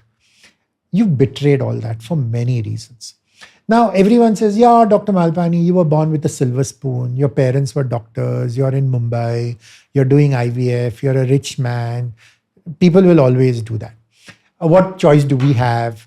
And then all kind of, I spent so much on my degree. I need to recover my investment. I work for a corporate. If I do not meet my revenue targets, I'll lose my job. पापी पेट का सवाल है या मैं 10 साल के लिए तो कट दूंगी एक बार मेरी इनकम ठीक हो गई तो मैं कट देना बंद करूंगी और I have to give cuts because everyone else is giving cuts. If I don't give cuts, I'll starve. You can always justify everything you do. It's not very hard. The easiest person to fool is yourself, and that's what they do it. And therefore, you're taking undue advantage of people, and that often bothers me. And I think the good news is there are healthier alternatives available. Will they ever exist in India? I doubt it. And the reason is, again, because all these PE players, all they care about is number of beds, average revenue per bed, occupancy, how much. So you're milking the system for all the wrong reasons, which is why it's now a battle of hospitals versus health insurers. Notice I did not say hospitals versus doctors. Ideally, it should have been corporate hospital managers who are out to make money versus ethical doctors who will speak up for their patients. Who will say, look, this patient doesn't require a CT scan. This patient doesn't require an operation. I'm not going to do this just because you're going to tell me, because this is not in my patient's best interest. Doctors have become completely spineless. They're buckled over. Jo manager bolega, wo main karunga. So it's no longer, no one expects a corporate hospital manager to be ethical. Everyone expects them to be greedy. The tragedy is, doctors have started towing the same line. And then, you have one, then you have a second. This is a story which is played out in the US. And it's a standard SOP. You first buy 1 or 2 leading practices, you convert them, and then you go to the third one and say, you fall in line, or I'll, get all your patients because I'll give them discounts of 50% and stuff. So anyway, it's a dirty game, and that's what all these corporates do. That's how you play it. So you give fake ads, you make fake promises, you hold all these free camps, all that good stuff. And individual doctors don't have that ability because guess what? It's not a level playing field. Corporate hospitals can do any ads they want. Individual doctors can't because you're bound by the Code of Medical Ethics, which the National Medical Commission has. We filed a PIL about that as well because I think that's unfair. It's bad for patients. Again, but okay. So it's now hospitals. The doctors forget about being knights. They're not even knaves. They've become pawns. Jo bolega wo karega and don't have a choice. So now it's become hospitals versus health insurers, which is a bit ironical because health insurers are also as greedy and as corporate. So, when 2 elephants fight, we'll see what happens. We have a solution for this at some point, still in progress. What we're trying to do is democratize medical expertise. Let me explain that. What does a patient want? Patient's life is simple. He only wants one thing. He wants a good doctor whom he can trust, who's competent, who will look after him. Yes or no? What does a doctor want? Doctors are also very simple. Doctors just want lots of patients. I'm happy operating. The more I operate, the more the money I earn, the more the professional reputation, the more lectures I get invited to. So that's a straightforward relationship. Now, in the past, it was fairly one-on-one. And then in the past, you had a family doctor also who was ethical, who would know who the good doctors are and would send it. Then about 50 years ago, this cut practice started, which was innovated in India, in Mumbai. So then the cut was basically, boss, to mere paas patient bhejo, main tumko 10% dunga. That 10% has now become 50% or whatever else it is, some ridiculous amount. 50%? My God. So what is the, it's a slippery slope, boss. आज मैं तुझको 20% दे रहा हूँ. तू GP है, तू मुझको patient बेचता है. डॉक्टर साहब, तुम 20% दे रहे थे, लेकिन वो अभी नया डॉक्टर आया है, वो मुझको 30% देने को राजी है. तुम 30% दोगे या मैं सब मेरे पेशेंट वहाँ भेजूँ? बस ठीक है, अगर मार्केट रेट 30% है, सप्लाई डिमांड, मैं भी तुझको 30% दूंगा. तो for 2 years you give 40%, 30%. Then he comes back again after 2 years. बस अभी मार्केट रेट 40% हो गया, या अपोलो हॉस्पिटल मुझको इतना देता है, या ये मुझको इतना देता है, तुम मैच करने वाले हो या मैं सब पेशेंट वहाँ भेजूँ? Anyway, so that's basically how it starts and how it just keeps on getting worse, and people don't have this thing. So what have we been trying to say? All these people are acting like middlemen. We need to establish a direct relationship between a trusted doctor and a patient. Once you establish that direct relationship, all this crap will go away. Because then the doctor no longer has to worry about the family physician who sent the patient to him. Because family physician बोलेगा, देख उसका appendix कर. उसको appendix की जरूरत नहीं है boss, उसका अपेंडिक्स ठीक है. नहीं, वो पेन के लिए कंप्लेन कर रहा है, तो कुछ नहीं करेगा तो क्या पैसे कमाएगा? अपेंडिक्स करेगा तो 1 लाख तो मिलेगा, और तेरा क्या जा रहा है? इंश्योरेंस कंपनी पैसे भर रही है. तो ठीक है, क्रॉनिक अपेंडिसाइटिस कर और ऑपरेशन करके अपेंडिक्स निकाल दे. बिकॉज तू अपेंडिक्स नहीं निकालेगा तो वह फैमिली डॉक्टर दूसरे को पेशेंट भेजेगा. Everyone falls into line, whether it's private practice doctors, whether it's hospitals or whatever. A very dirty game. There used to be a time when I was proud of being a doctor. I'm no longer proud today. But anyway, so now we think, how do you bridge that gap? And we think the internet is a great way of doing it. Because guess what? All patients are online because they're all desperate for information. But right now the information is commercial, unreliable, can't be trusted. But they will trust the doctor. Now, if the doctor educates the patient and provides the information, it's in the local language. This is a face you can trust, multiple ways. So now what we're trying to create is digital avatars for doctors. So I'm going to be the guinea pig. So now guess what? There will be a digital avatar for Dr. Malpani. This will be a Zoom consultation you're doing with so it's all video to video. You will not be able to make out it's not Dr. Malpani. That's the gold standard. Hopefully you get there. But this is now being powered by a small language learning model, which has been fine-tuned enough that it's only based on what Dr. Malpani has created. So it's not going to tell you all the 50 rubbish things you're going to find on Google. This is Dr. Malpani's opinion. Take it or leave it. It's documented. Everything is written down. You can do it as many times. You can do it in any language you want. It's much kinder than Dr. Malpani because Dr. Malpani is also a human being. I get bored, irritated, hungry, angry, 50 different things. The digital avatar doesn't. He remembers everything you said the last time. He will take off this thing. You can share it. You can call your wife in on the consult. You can call your friend who's a cousin in the US on the consult. And lots of other things. Then you can upload all your documents. We'll OCR them. We'll summarize everything for you. We'll prepare your medical records for you. We will organize them in such a way. So we think this is win-win-win for everyone. It's great for patients. It's great for doctors because doctors love well-organized patients. It's great for health insurers because then you can't cheat and say, ye nahi tha, because sab kuch documented hai. So we'll see. So we think it's great for ethical doctors. And in this exactly, can you just explain in terms of how does this commission or the cuts process work? So for example, if I am a patient, I go to a GP, then he recommends me to another doctor. And then that doctor will give this GP a cut from the fees that I am paying to that doctor. ऐसे ये चलता है. And it's a standard kickback, standard commission, which happens across all industries. And that's the justification which doctors use. बाकी सब लोग कर रहे हैं तो हम क्यों नहीं करेंगे? Also now talking about the IVF as a product in India, do you think that it is becoming quite a missold product in India, and why? Yeah, so like I said before, we're one of the first few IVF clinics and we spend a lot of time in educating patients what IVF is. And if you think about it, IVF is one of the best branches in medicine. It's one of those branches where you use a great combination of technology to do things which wasn't possible otherwise. Therefore, there's a lot of science, there's a lot of everything else. There's a lot of medicine. Obviously, there's a doctor. You need to actually give the injections, take out the eggs, the surgery, the procedures. There's a lot of applied psychology. You have to be very compassionate because all these people, their hearts are breaking, marriages are breaking, everyone else is having babies and they can't have a baby, major self-esteem issues, spills over into other parts of their life. So it's a great combination. And then when you give them a baby, you've changed the lives of so many people. Think about it. You're a heart surgeon. You're operating on a 70-year-old man. Maybe he'll live for another 5 years more. Add up the quality of life index. Whereas when you give these babies, these are deeply loved babies. I mean, these babies have such a head start, not because I've done the IVF, but because their parents are going to dote on them. They really care. Otherwise, haan, theek hai, ghar khareed liya, gaadi khareed li, bachcha hota hai, bada hota hai. These babies are the apple of their parents' eyes. So the baby has a life expectancy of 80 years. Each of these parents has an additional life expectancy of 50 years each. They're typically 30 or 40. Just imagine how much value you've created. And I think that's what's really so dramatic as far as IVF goes. And that's why we were so excited. And we spent a lot of time. Now, unfortunately, what's happened is it's become so commercialized and so corporatized. And that's the problem with all these VCs and these PE players. Because they're looking at, okay, we've given you the money. We gave you 100 crores to 100 crores. You started off with, let's say, 5 centers.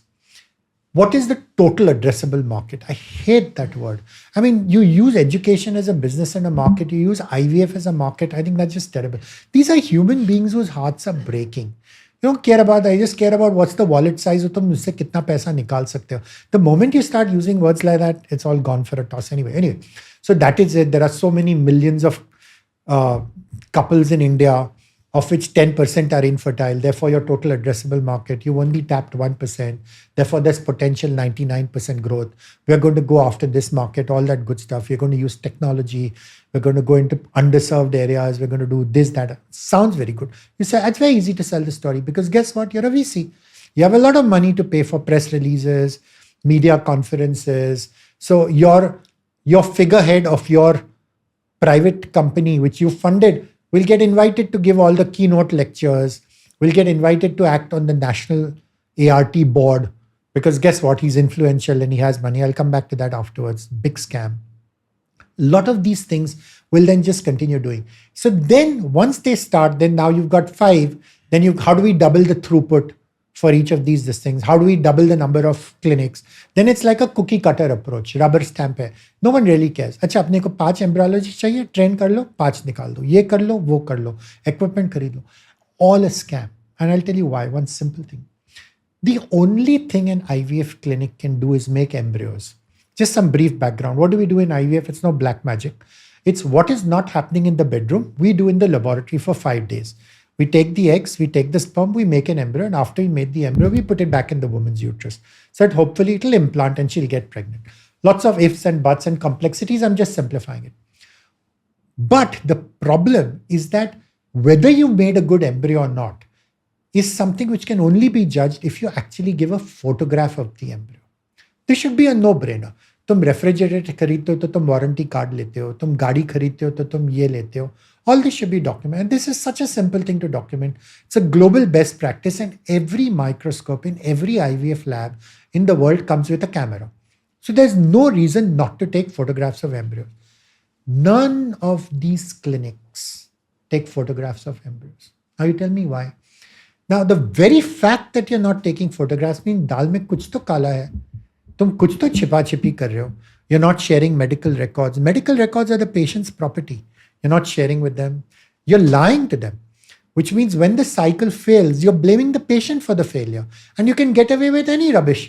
तेरे अंडे खराब थे, तू बुड्ढी हो गई है, तू अभी donor egg कर. And the beauty is to donor egg कर, तो मैं और तेरे से पैसे charge करूंगा. You lock them in. So I'll give you some chain of this thing. Step number 1, you start in a new town, do all the band, call the minister, do this thing, put all the ads in the papers, and run a free infertility camp. Free infertility camp है, कोई भी आएगा, सबके free infertility camp को और सबको discount दे दो testing का. ग्रेट यार, करना तो है ही, माइट एज वेल गो. सासू बोलेगी बेटी अभी शादी को तो 6 महीने हो गए, बहू अभी तक बच्चा नहीं हुआ है, तो एक बार चेकअप तो कर लेना. चेकअप करने में क्या है? Fair enough. Cost of customer acquisition. But these are not customers yet. You'll say, these are just couples. Now, you do a semen analysis for every husband who comes and you report them all as abnormal. Beauty, simple. Guess what?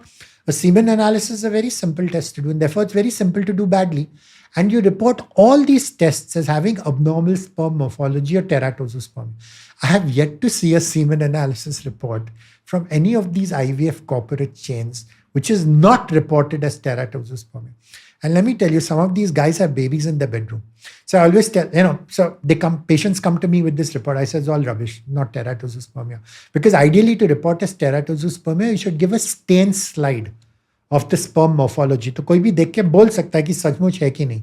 कुछ करते नहीं है, सबको report अब normal करते हैं. तो ऐसे तो बस बहुत ज़्यादा पैसे है ना. You take 5 of your friends who have 2 babies each और तू सबके semen analysis वो कर और सबके abnormal आएगा. Anyway, okay, forget about it. So this is just the tip of this is how the scam starts. So now, अरे यार इतने साल बच्चा नहीं हो रहा है क्योंकि मेरे हस्बैंड के स्पर्म मॉर्फोलॉजी abnormal थी. इसके लिए तो एक ही सोल्यूशन है, IVF करो. ठीक है, IVF करेंगे, आपके पास ही करेंगे. You are such a good doctor, आपने डायग्नोसिस बनाया. तो 100 में से 10 तो आएंगे जो तुम्हारी जाल में फंस जाएंगे. Who cares about the 90? This is enough to keep you busy. So you do the IVF for them. Which is the best way of having high IVF success rates, Kushal? You do IVF for patients who don't need it. Now you have a 25-year-old woman who's been married for 1 year. She mostly would have got pregnant in a bedroom if you'd given her enough time. You did the semen analysis and you lied and you said it was teratospermia. So now you did IVF for her and she got pregnant. So what is she going to go and tell 10 other people? अरे यार ये IVF doctor बहुत अच्छा है, इसके तो success rates इतने high है. So you do a lot of these rubbish IVF cycles for ones who didn't need it. So your reputation keeps on increasing and stuff like that. Whereas you're doing all crap all the time because you're not providing any document. And patients don't know any better. उनका tubelight कब चमकता है? After they've failed 2 IVF cycles. Why 2? Because all these clinics provide a package. We will do 2 cycles because एक बार करो, फिर second को discount जो भी कुछ दे दो, एंड देखो 2 किए कुछ हुआ नहीं, and then what the patient feels, हाँ ये तो डॉक्टर मेरी केस जानता है, let me do this, let me do that. So anyway, so we see a lot of these patients and this is what they're doing. And it's become such a racket. And half my life is just spent educating patients. And therefore, what do we do? No one believes me, and that's also fine. So disgruntled doctor just says all nasty things about other doctors, just trying to be competitive stuff. I said, fine, don't believe me. But here is the ESHRE report. This is a European organization. This is a list of all the useless add-on tests, which all IVF clinics in India prescribe these tests. So they overtest, they abuse these tests, they abuse the treatments. They just, like I said, patient to sab gade hai, unko kya samajhta hai? Karo, take them for a ride, koi bhi maan lega. And the worst thing is, you go to a second opinion to a second IVF clinic, and what will that second IVF doctor do? That second IVF clinic is not Dr. Malpani. That second IVF clinic will say, first IVF clinic चोर है, तू मेरे पास आ, मैं तेरे लिए ये test करूंगा, मैं तेरे लिए करूंगा. तो बेचारा पेशेंट ने तो बोला, देखो मुझको बोला सेकंड ओपिनियन लो, मैंने सेकंड ओपिनियन लिया, सेकंड डॉक्टर ने भी वही चीज बोली, तो मैं यहाँ IVF करूंगी or whatever else and stuff like that. But let me give you another example. This is another PIL we filed, just to give you some background. When the IVF regulation was introduced, it was introduced with good intent because there was so much commercialization. All those celebrities who were getting surrogacy done left, right, and center, and all these women were being exploited completely unfairly. So some regulation was required. So they introduced a regulation. Now, in order to regulate, you set up a national board where you appoint a gynecologist. So they appointed an embryologist. You know who the embryologist on that national ART board is? It's a chemical engineer, a guy called Dr. Murdia, who's the director of Indira IVF. Just imagine the amount of conflict of interest that you are appointing a PE chain funded director who's not an embryologist, who agrees by his own account that I'm a chemical engineer. I've been a chemical engineer for 15 years. Work for Schlumberger, incidentally. It's on his LinkedIn page. You've appointed him as an embryologist. Now you tell me. Obviously, a lot of political meddling must be connected to some health minister or something or the other. Isko board ke upar dal do. We filed this a year ago. It hasn't come up for hearing yet. Hopefully at some. But this gets my goat. This angers me. that we're meant to be protecting our patients. We're meant to be providing high quality care. How can you provide high quality care when you get away with this? Now, if you appoint this guy as on the board, obviously he's going to get invited to all these ART conferences. What do you think he's going to do in all these ART conferences? He's going to sell whatever he wants. Just terrible. What are some I'm very happy. I'm going to, What are some useless tests you said these IVF doctors? Okay. So you break it up into men and women. Both are fertile for exploiting. So men ke liye, the only useful test for us, whenever a man does a test, what's the question he's asking? Can I get my wife pregnant with my sperm? That's the only thing he wants. You can't answer that question. Let me tell you right now. All you can do is a semen analysis, which means you can do the sperm count. But a sperm count is not like a bank account. Ultimately, fertility depends on the fertility of the husband and the wife. Now, there are people whose sperm count is only 2 million, which is very low. Normal is 15 million, whose wife is very fertile, who have 2 babies in the bedroom. But they have enough sense not to go to a doctor and get their sperm test done. So who are the guys who go to a doctor? Only someone who thinks they have a problem. So doctor ka bhi bias hone lagta hai, and some doctors think they're the smartest. And it's all no longer evidence-based medicine. It is eminence-based medicine. In my 30 years of experience, whatever. So this didn't work. So now you'll do a lot of more tests because semen analysis is not good enough. So we'll do sperm DNA fragmentation. We'll do a chromosome study. We'll do a microdeletion. We'll do a teaser. All this stuff is on my website, incidentally, if you want to go into the gory details of all the useless tests. But all of these are not needed, you're saying? At all. Oh. See, which is I always tell patients, you only need to ask a doctor one question when he tells you to do a test. This is true whether you're a cardiologist or a neurologist or an IVF. How will this test change my treatment options? If it is not going to change my treatment options, please don't use me as a guinea pig and don't make me waste my money because all these are very expensive tests. And then what happens? You do a test. It's abnormal. Dekh, ye problem hai. Abhi tu ye goli kha. Fir se test kar. Dekh, ye problem hai. Not related. Abhi ye problem aaya. Abhi tujhko IVF karna padega. Just creating work for themselves. Let me tell you that. So anyway, there's a long list. That's just giving you one example. These are called advanced sperm function tests. And sperm DNA fragmentation is a great example of it. Doesn't correlate with fertility, but patients to sab gade hai.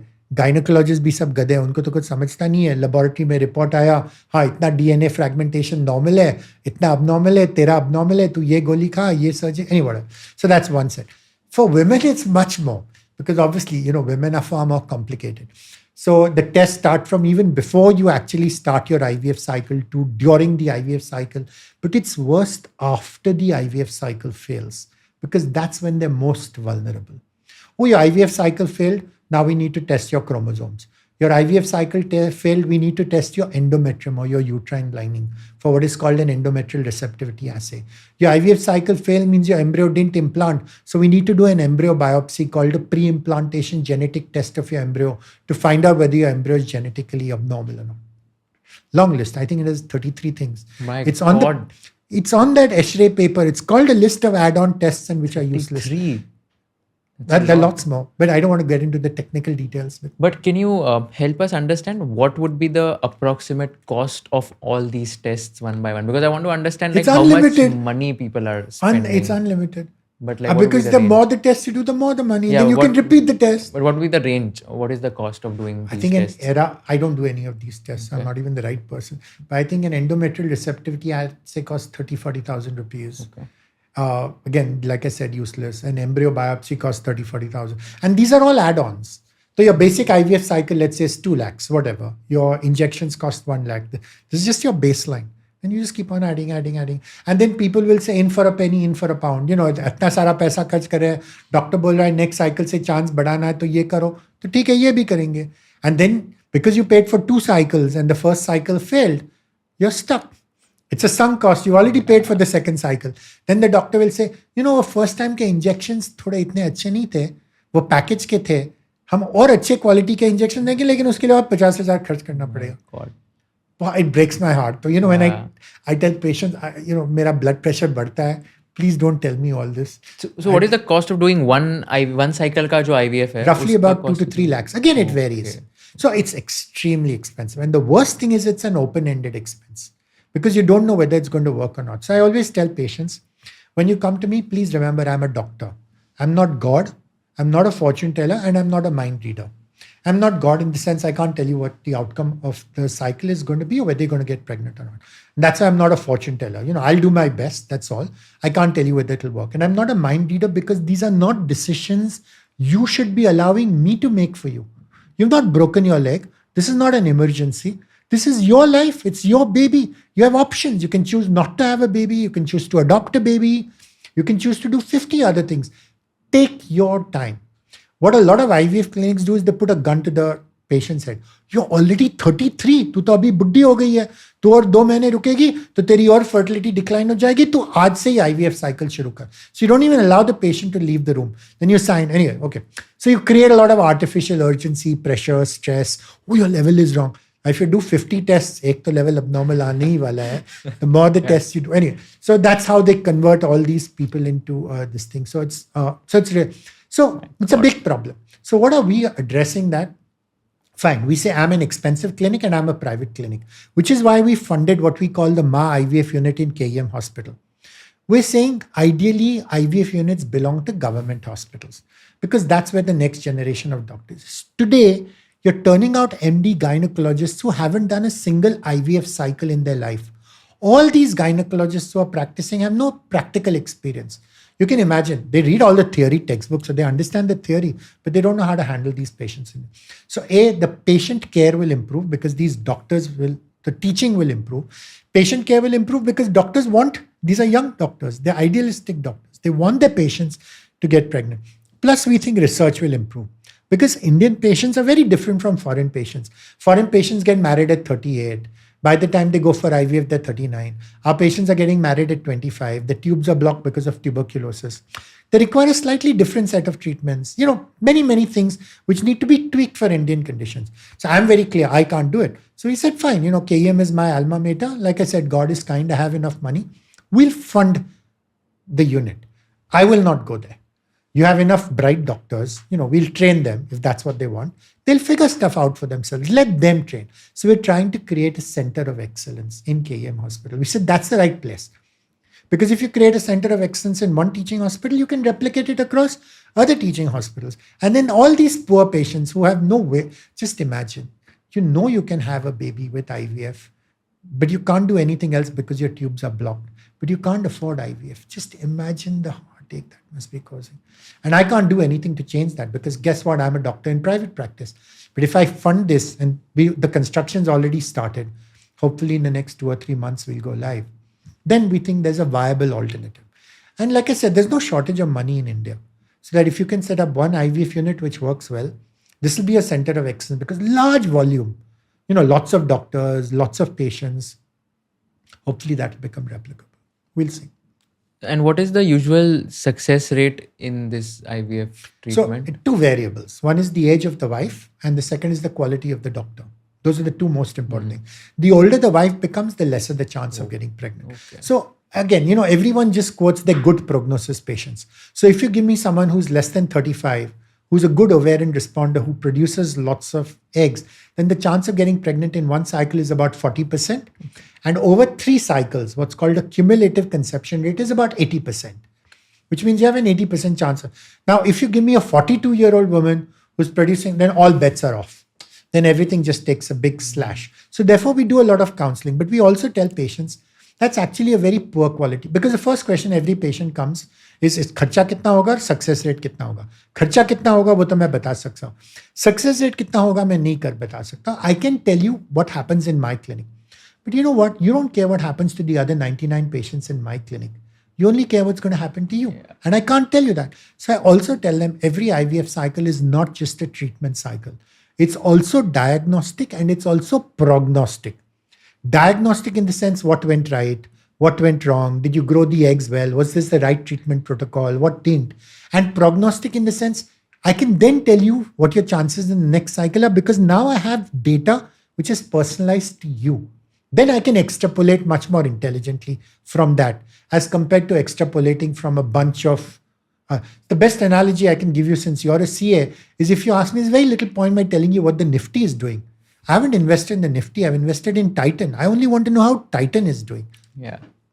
Fair. And I was reading an article in the Ken which said that now like 1/3 of the women after marriage, they are doing that IVF treatment, and this number is increasing only. Is that true? Rubbish.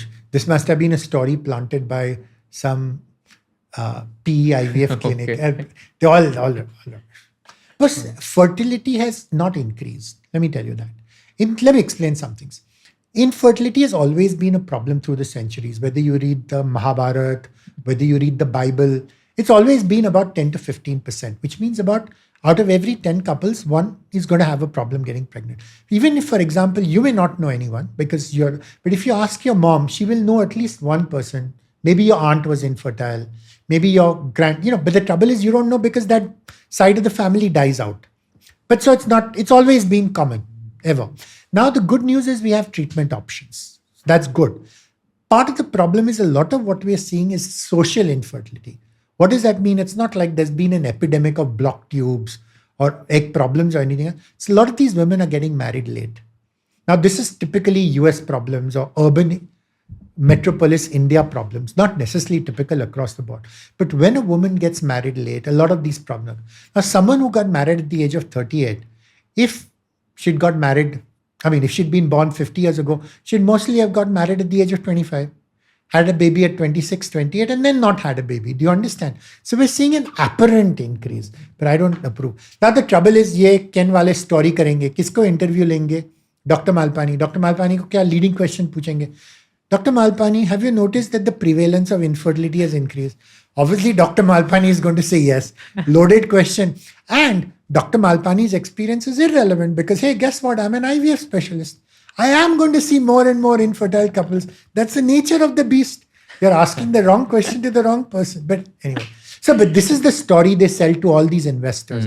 So when all these Indira IVF guys will IPO, this is the story they will sell to all retail investors. So many infertile couples, so many potential markets for IVF, so many have never had IVF, and so many will need IVF.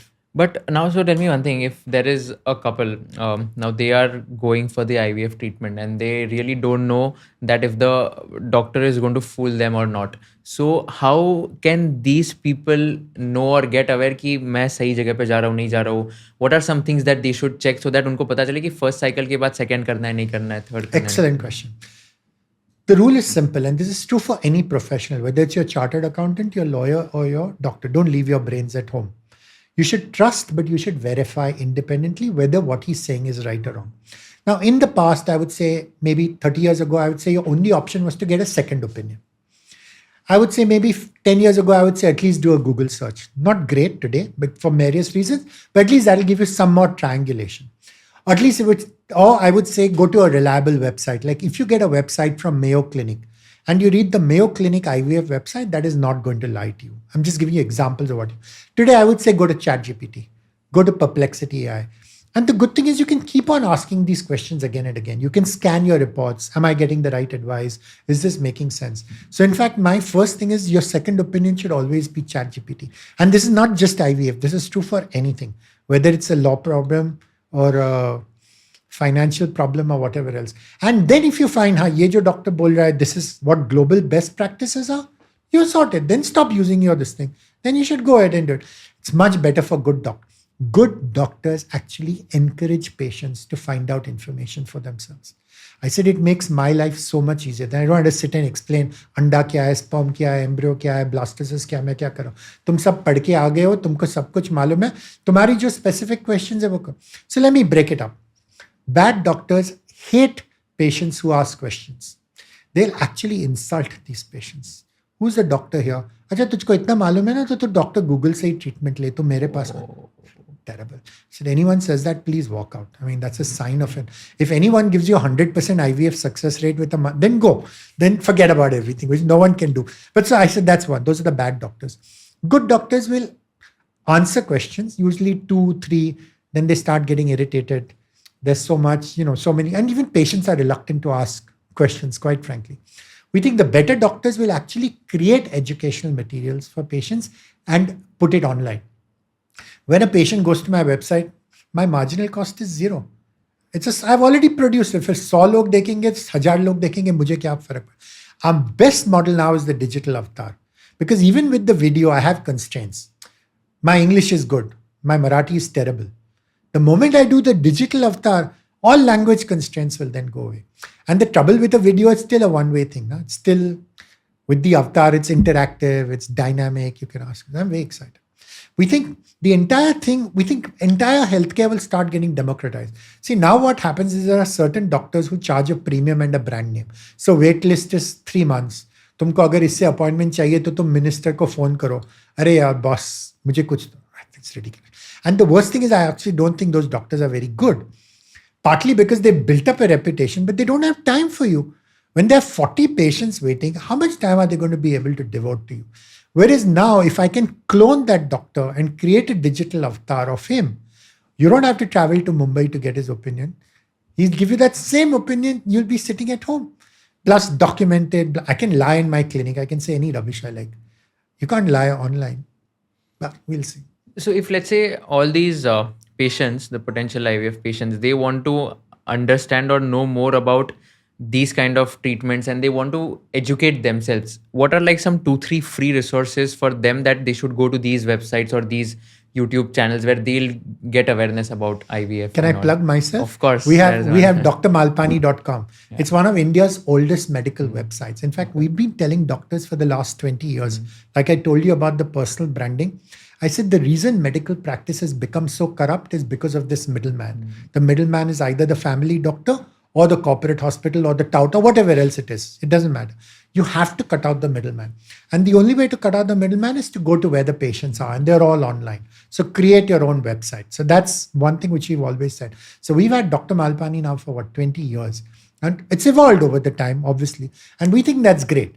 It's great for me because anytime a patient asks me a question, I have to think. Because if one patient has this question, hundreds must be having the same question. Then I create a video which answers the question. I create a web page which answers the question. I create content around that. So that once that question is answered, it will hopefully help 100 other people who will get that same information. So it's literally a one-to-many kind of relationship. And I think, the word doctor is derived from the word dossier, which means to teach. People forget that. Now, good doctors have always taught patients, but the trouble is you've only done it one-to-one because that's what your technology allowed. Now you have the ability to do 1 to 1,000. And again, people get angry when I say that, but I said, I think it's unethical for a doctor not to have a website. Because when you have the opportunity to teach patients in their own language as a trusted figure, why does a patient want to go to Mayo Clinic? They don't really care what's happening and they don't understand the brand names. They don't understand the English accent. They don't understand. They'd rather get the information from their own doctor. Now, if their own doctor is not providing the information, then they're forced to go somewhere else. No? And then doctors get irritated. कि तुम Google पे क्यों जा रहे हो? Doctor साहब अगर आप खुद की वेबसाइट करते तो मैं गूगल पे नहीं जाती. मैं आपकी वेबसाइट देखती और उससे मैं सब कुछ सीख लेती तो मैं आपका भी सर नहीं खाती और मुझे मालूम होता क्या होने वाला है और क्या नहीं. But because you have not created your own website, you're forcing me to go to other places. But again, that's just my opinion. Actually, the medical inflation, which is rising, which has been like 14%, and all these costs have increased. One of the main reasons is also because after COVID, like what has happened is that a lot of people who go to these hospitals or clinics, most of them have health insurance, and then they are like कि चलो कितना भी खर्चा हो वो हमारे health insurance में covered है. So what I heard from someone was that these health insurance were also, companies were facing a problem that कि इतने सारे hospitals से claims आ रहे, so they increase their premium, which they used to charge to the customer. So ultimately what is happening right now is, like someone was telling me that कि retail individual जो है वो suffer करता है because hospitals charge more, insurance companies have to pay more claims, so that's why they charge higher premium to you. And this is like a cycle which is going on, and that's why the medical inflation is on the rise. So what's your thought on this entire health insurance versus medical inflation going about? But I think what you're saying is absolutely right. That's the nature of the beast. The moment you allow someone like a private player like Adani to provide you with something like electricity, what do you think his interests are? He cares more about his shareholders, of which he is obviously the biggest shareholder, to maximize his ROI, right? His interests are aligned. That's the problem, the major flaw with the capitalistic system. You've got to acknowledge that. And that's why there are some businesses which should not be treated as businesses. And healthcare and education are definitely, those are public goods. The moment you start doing this, you're just screwing things up. And that's the one thing we've learned from the US. And that's exactly the way we're headed there. And the trouble is the writing is on the wall, and yet we're doing nothing about it, which is going to, things are just going to get worse. Like someone said, in India, you're just one illness away from bankruptcy. And it doesn't matter even if you're insured, because you think, हाँ चलो मेरा insurance है हो गया. But तो एक बार तुमने claim किया, तो next time तू पॉलिसी रिन्यू करने की कोशिश करेगा, तेरा प्रीमियम 10x हो जाएगा. वो एक्सेप्ट नहीं करेगा, 1000 चीजें करेगा. And the problem with insurers, they as bad as hospitals, is they will sign you up, they will issue you the policy, but when it comes time to claim it, they will create 1000 problems. Name match नहीं होता है, ये नहीं match होता है, तुमने ये नहीं बजाया. The whole job is to refuse. It's a mess. And I think I echo your thoughts about the kickbacks again, because I remember, so I had met with a knee accident, knee fracture and a partial ligament tear 4 months back, and the GP recommended me to go to this doctor who was in Breach Candy. And then when I went there, my 2 days bill was rupees 1.65 lakhs. And isme matlab actually it was a grade 2 injury, and there was actually no special need to get into an operation theater and perform a surgery over there, because we did not operate a surgery in the knee. मतलब knee के अंदर कुछ change नहीं किया. It was just a plaster जो लगाना था. They took me to an operation theater, and वहाँ पर मेरा पूरा ये plaster वगैरह गया. And when I saw the bill, so the surgeon fees were rupees 50,000. I was given an anesthesia which was rupees 15,000. OT charges were separate, I think around 5,000 or 10,000. I was just seeing कि ये करने का सिर्फ यही cost is like crossing 60-70,000. And then I was like कि I don't know, I mean ठीक है insurance से तो मैं कवर कर लूँगा, but the bigger point is that I don't know कि क्या सही है, कितना सही है, and me as a patient I just have to listen to the doctor now because I've been admitted to the hospital. तो मतलब ये सब भी होता है. You're right, but the trouble is this is not going to end well. Yeah. Beggars can't be choosers, and the trouble is we optimize. It's a bit like you go to a government office. बस मेरी file हिलानी है. अच्छा तू तेरी bribe ले ले तो मेरी फाइल हिला. But the second order consequences are when your kids are going to grow up in this country.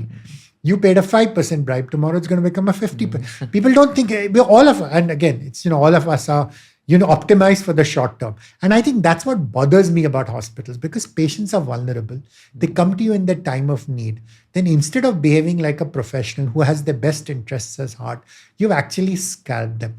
There is actually, I think there's a Jewish religious book which says when doctors die, they will all go to hell. Oh my God. Doctors, when they die, will go to hell because they make a living of other people's misery. My God. Again, you'll have to Google it to find out exactly what. And sometimes I think some of them do deserve to. But okay, sorry. No, what's the name of the book? Sir? I'll have to check. I'll have to find out exactly which one it is. But I mean, there is people who think a little bit deeply about this stuff. And see, I think the trouble with medical technology today is your power to do good has increased so much. Yeah. Your power to do bad has increased disproportionately. That's the problem. Huge. Yeah, problem. I agree. And any other scams or maybe any other things that people or patients should be aware of when, let's say, they are going for an IVF treatment, or anything else they should keep in mind? So I wouldn't even just say IVF. So just to give you an example, many years ago, we started India's first patient education library. Let me explain to you why. I've realized there's no point in talking to doctors. Good doctors are good. You don't need to tell them anything. And bad doctors aren't going to improve just because you tell them anything. They know where their bread is buttered. They're not going to improve. So forget about it. So we said, let's focus on educating patients. If we can help the patient to differentiate between a good doctor and a bad doctor, everyone is happy. The patient is happy going to a good doctor. Bad doctors का धंधा kaput हो जाएगा because कोई उनके पास जाएगा नहीं, और good doctors का धंधा बढ़ेगा. So that was our focus on patient education, which is why if you notice my common theme throughout, not just my education, but educating patients, educating entrepreneurs, educating at apni pathshala has always been that. We think that's the one thing which can make a difference. And that's what we say, and which is why, so we had this library called HELP, or the Health Education Library for People. And if I can do a second plug, we have a second website called thebestmedicalcare.com. Thebestmedicalcare.com has 5 books, all of which we've authored, which are basically, so one set of books is for doctors on how to have a successful medical practice. And the message is simple. Take good care of your patients, and over time, everything will fall into place because you're playing a long game. We have a book called How to Get the Best Medical Care. We have a book called Patient Advocacy. What does that mean? How does a family member or someone else help someone else who's in trouble? We have a book called Medical Gobbledygook, which means doctors use jargon. How do you demystify some of that jargon and don't allow this thing? We have a book called Information Therapy, and we have a book on patient safety, preventing medical errors. So in fact, one of the things I do these days is I go to JJ Hospital once a year and I get invited to give a talk to the incoming medical students. That's what we're trying to tell them. Stop learning only from your medical textbooks and your libraries. Of course, you need to pass exams. I'm not stowing. But if you learn from a patient, what you will learn will remain with you for the rest of your life, because that you will always remember, yes, I treated this patient. This is what happened. This is how that, and then you read around that patient. That will always remain a part of your life. So we try, but the trouble is Dr. Malpani is a dinosaur. People will listen to the lecture, but they'll promptly forget everything afterwards. How do you differentiate between a good doctor and a bad doctor? One thing you said that कि अगर वो बहुत irritate हो जाता है अगर तुम लोग सवाल पूछते हो तो that is a bad doctor. What are like other traits of a good versus a bad doctor? I think that's easy enough. A good doctor respects a patient. A good doctor is punctual. If a doctor is running late, he will tell you why he's running late and apologize for it.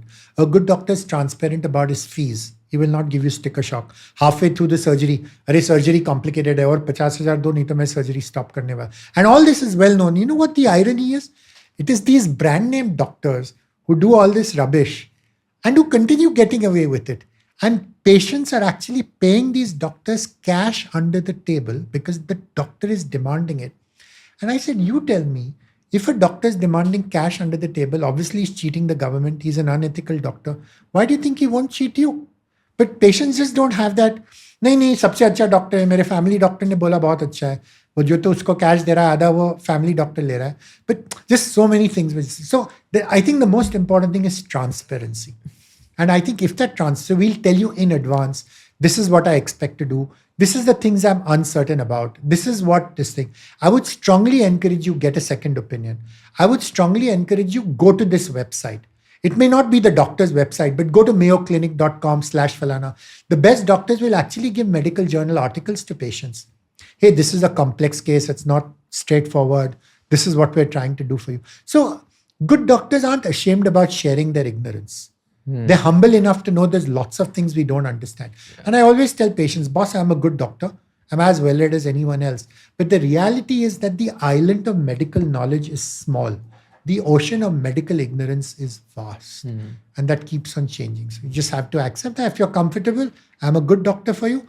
If you're not comfortable and you want someone who's paternalistic, who will tell you do X, Y, Z, I'm not the right doctor for you. Don't come to me because you'll be unhappy. And if you're unhappy, I'll be unhappy and that's not going to work. Is there any platform where someone can go and we can get to know the honesty, integrity or ethics of this particular doctor and all? We're going to try that. It's hard to do. It's hard to do because it's hard to use a rating system. But I think it's doable. And at some point, people have tried. There were things called healthgrades.com and stuff. Some of this stuff is available in the US. The trouble is that there will always be bad players who will game it. Having said that, it's still a very solvable problem. Let me explain to you why. So for example, if you rate some Amazon ratings used to be gamed all the time. Now, if you want to rate something on Amazon, you need to provide proof that you bought the product on Amazon. You can easily do that. Then you can say, so at some point we will do this. It needs to be done. So we will have a rating service which is neutral, which is moderated. Because we don't want you bad-mouthing your other doctor because he's your professional rival. Yeah.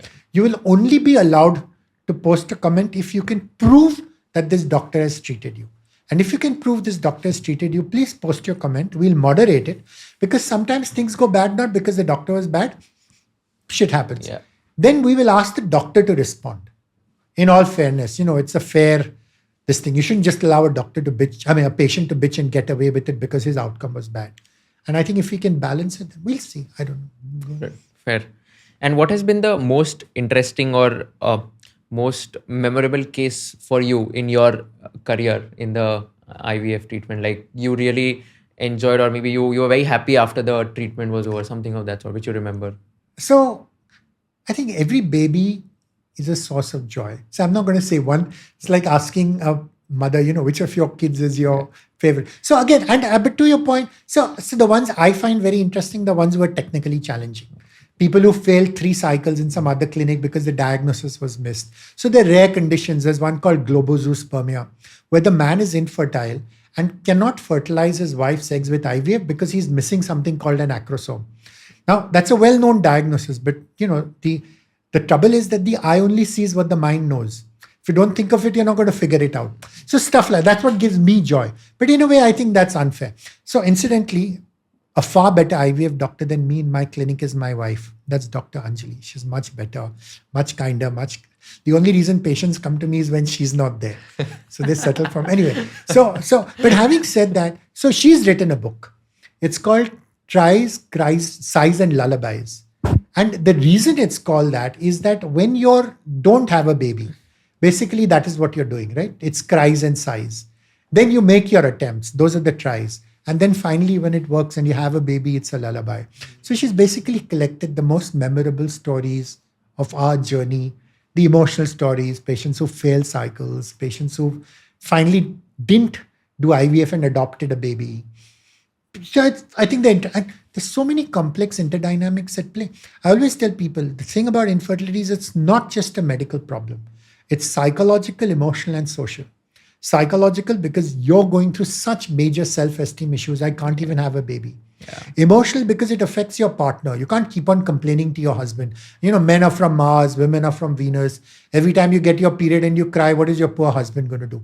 And social, because at some point people, अरे 2 साल हो गए अभी तक बच्चा नहीं हुआ, and you kind of feel मेरे बाद जिसकी शादी होगी उसके भी 2 बच्चे हो गए. Lots of stuff. So a lot of it is, like I said, the good thing about infertility is, to that extent, every IVF cycle is like every other IVF cycle. Eggs low, sperm low, test tube में डालो, embryo बनाओ, अंदर डालो. But to that extent, every IVF cycle is different. And in your experience, like, what would be the age of the oldest person आपने successfully IVF किया? So right now, the government will not allow you to treat women more than 50 right now. But actually, there's no cap. And so I can get anyone pregnant, provided they're willing to use a mix and match of third-party reproduction. What does that mean? If she's crossed, let's say 45, and she's become menopausal, her eggs have run out. But if she's willing to use donor eggs, got it. Yeah. So we have technological solutions for everything. But whenever a patient does a consultation with me, I first start off by saying, you have choices. You have non-medical choices and you have medical choices. So तुम अगर मेरे पास आते हो तो हंस के आओ. It's not like you've broken your leg. You're coming for selfish reasons because you hope to get something from here. So non-medical options, including not having a baby, and there's a difference between child-free and childless. Child-free is you're choosing consciously, you know what, I want to lead my life without one. They're very different. And adoption is an option. We actually tell patients register for adoption because usko bhi 4 saal lagte hain. A lot of patients get very angry when I talk about adoption. You're an IVF doctor, you're a specialist, we came to you for IVF, you're talking about adoption, does that mean we're going to fail? I said, no. I said, you should first have divergent thinking. Keep your options open. No one's going to force a baby down your throat. And if at some point you decide, you want to take your name off your list, they'll be very happy because there are 1,000 other parents who are waiting in line. So that's not a problem. So we first start with the non-medical options. We are emphasizing that this is elective treatment you take for selfish reasons. Then we say when you're making a decision, use your brains so you understand your choices, then listen to your heart. What is plan A? What is plan B? Prepare for failure.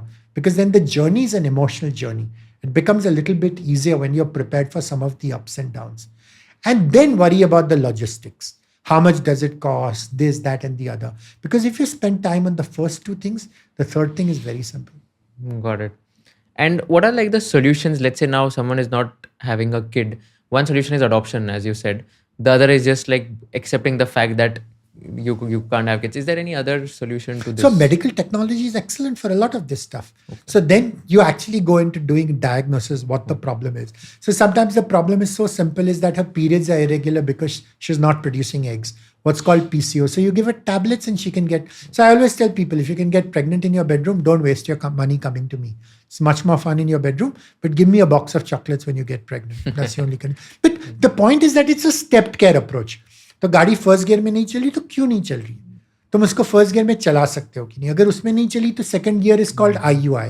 You are increasing the chance of egg and sperm meeting. अगर उसमें नहीं चली तो it's good to know कि third gear option है, IVF है, but that should not be your first option.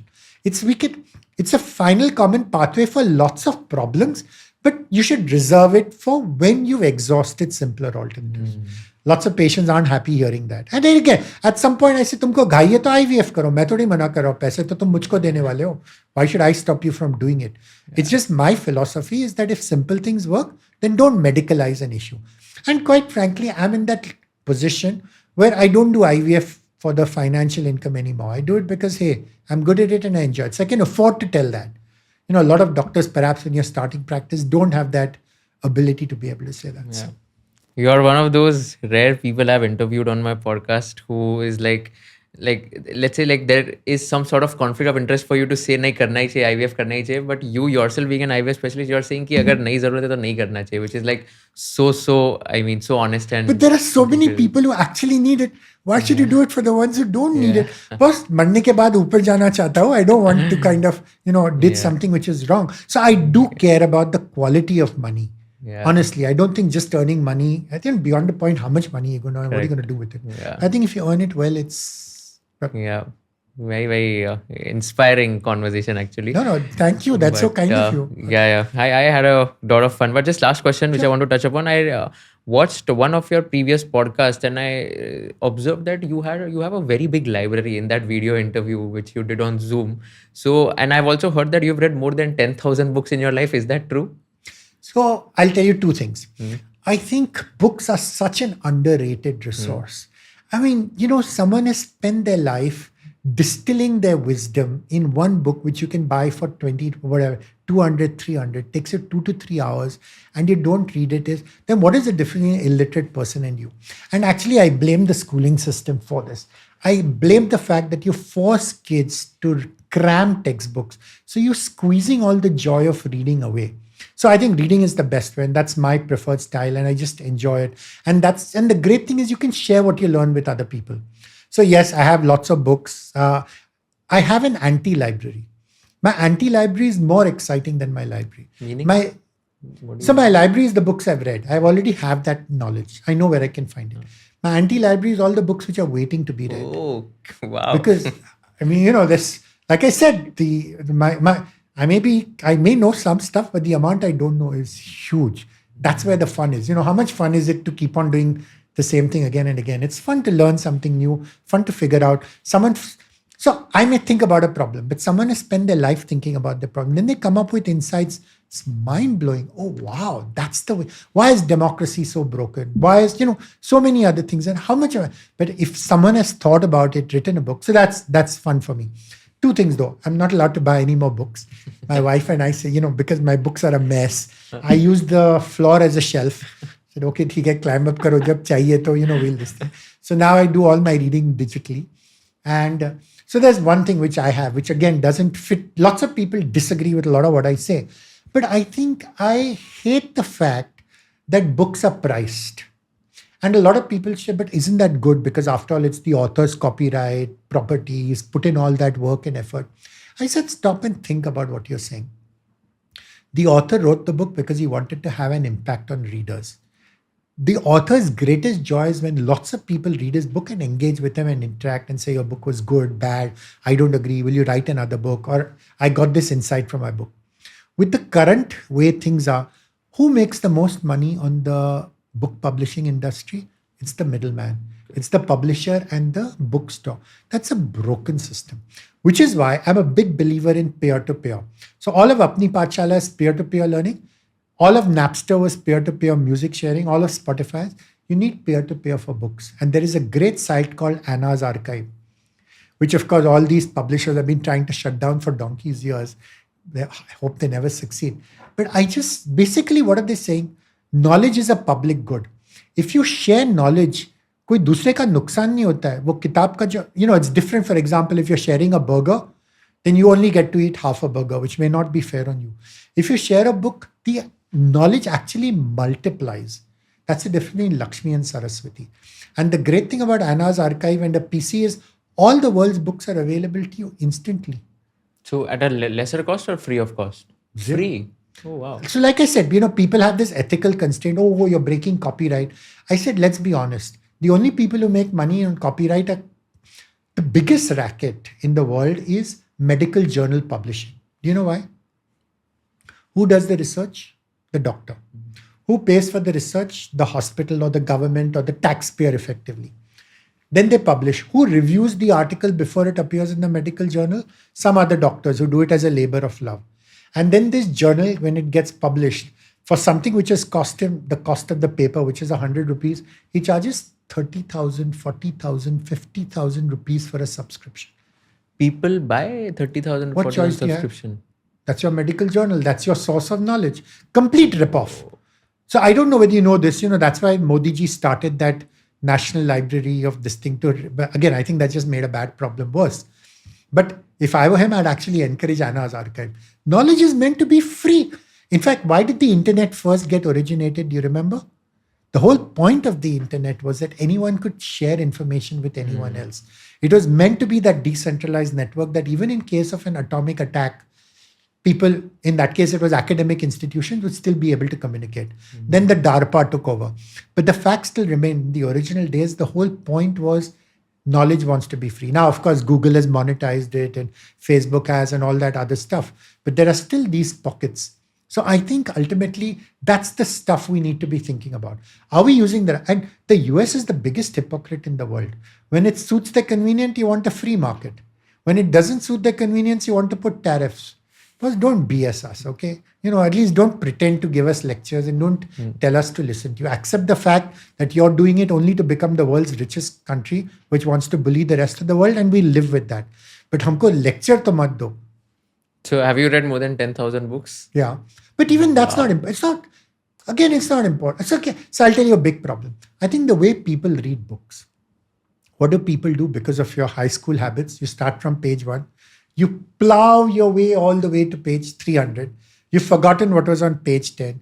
Everything between page 20 to 280 was irrelevant for you. You slept through it and it took you 6 months to finish the book and you hated it. And therefore, you're not going to pick up a book again.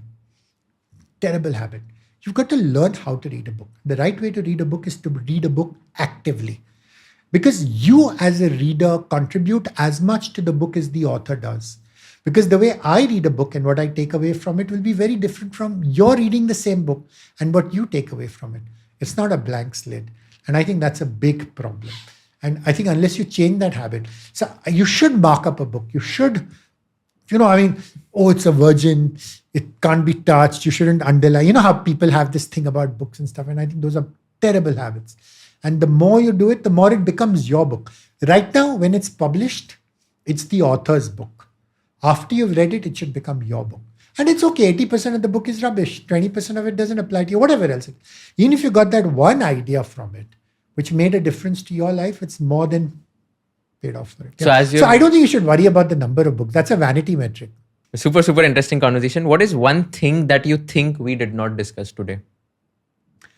I think you covered a lot of stuff, but I also think that the one thing which perhaps may not have come across very well is how much I have changed over time. Okay. So in one sense, you're kind of slotting me into, IVF specialist, slotting me into angel investor, slotting me into critic on X, slotting me into it. Actually, all of us are just 50 things within us and we all keep on evolving. So I think it's convenient for other people. If someone comes to me as a patient, it's convenient for them to think of me as an IVF doctor. But you know what? I'm a little more than that. And that's true for them also. They're not just patients who want a baby. There's a history, there's a background. It's fun to find out what they're doing. So how have you changed over? Hopefully I've become smarter. My wife thinks I've become more cynical and skeptical.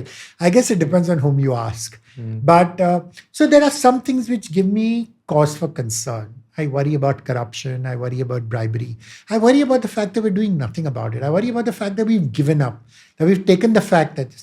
And then I get excited when I see Apni Pathshala. Because I think then these are the kids who are the future. And if you catch them young and you teach them to think, you'll hopefully make good citizens. And then if they become good citizens, then the country will become a better place. You never thought of getting into politics? I'll be a terrible politician. I cannot lie. I cannot simulate. You have to have a good memory for your lies if you want to be a politician. I'd be terrible. I mean, I can't stand sleazy people. I can't stand people who say something when I know he's clearly lying. But nahi karna hai, mat karna. Bol mujhe nahi karna hai. My world's not going to end. But that's not the way politicians work. They'll always tell you what they think you want to hear, which is completely different. I'd never manage. And like, let's say, since you've been vocal about statements and in social media, have you ever like received some sort of death threats or something? Not yet. in But social media? I've had lots of advice from friends saying, please don't be stupid. You're going to get into trouble sooner or later.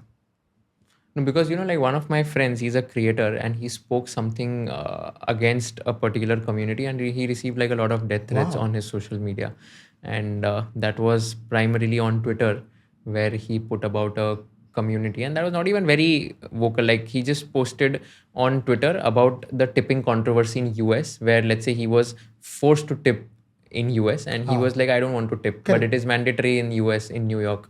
So he just tweeted that this is ridiculous and all. And then a lot of Indians, a lot of other people were like telling, remove this tweet, because you are basically spoiling our country's reputation and something of that sort. So it's scary sometimes. No, but and you're right. I think people have lots of opinions, and that's fine, and you should listen to them. And at some point, you don't like them, you block them. What else can you do? Yeah, exactly. And like I said, actions have consequences. I'm a big boy and I understand that. I can't predict what those consequences. I haven't done anything with any bad intent. I haven't done anything intent with trying to hurt someone. Whatever I've done, at least from my perspective, has been for the good of the country. What someone else may see, obviously your mileage will vary, and if you have strong opinions about it, that's fair. Yeah. I'm quite happy to have a challenge or a debate or tell me why I'm wrong. And if you can prove that, then I'm happy to change my mind. Not married to anything. No, absolutely. Thank you so much for doing this. It was a fun 3-hour conversation on a Was it Sunday that long? afternoon. Whoops. Yeah, Okay. I didn't realize that we Yes. spent 3 hours. Okay, no, but that was fun. Yeah. I enjoyed that. Thank you so much for doing this. I hope I could do justice to your time as Yeah, well. yeah. No. I think this was enjoyable.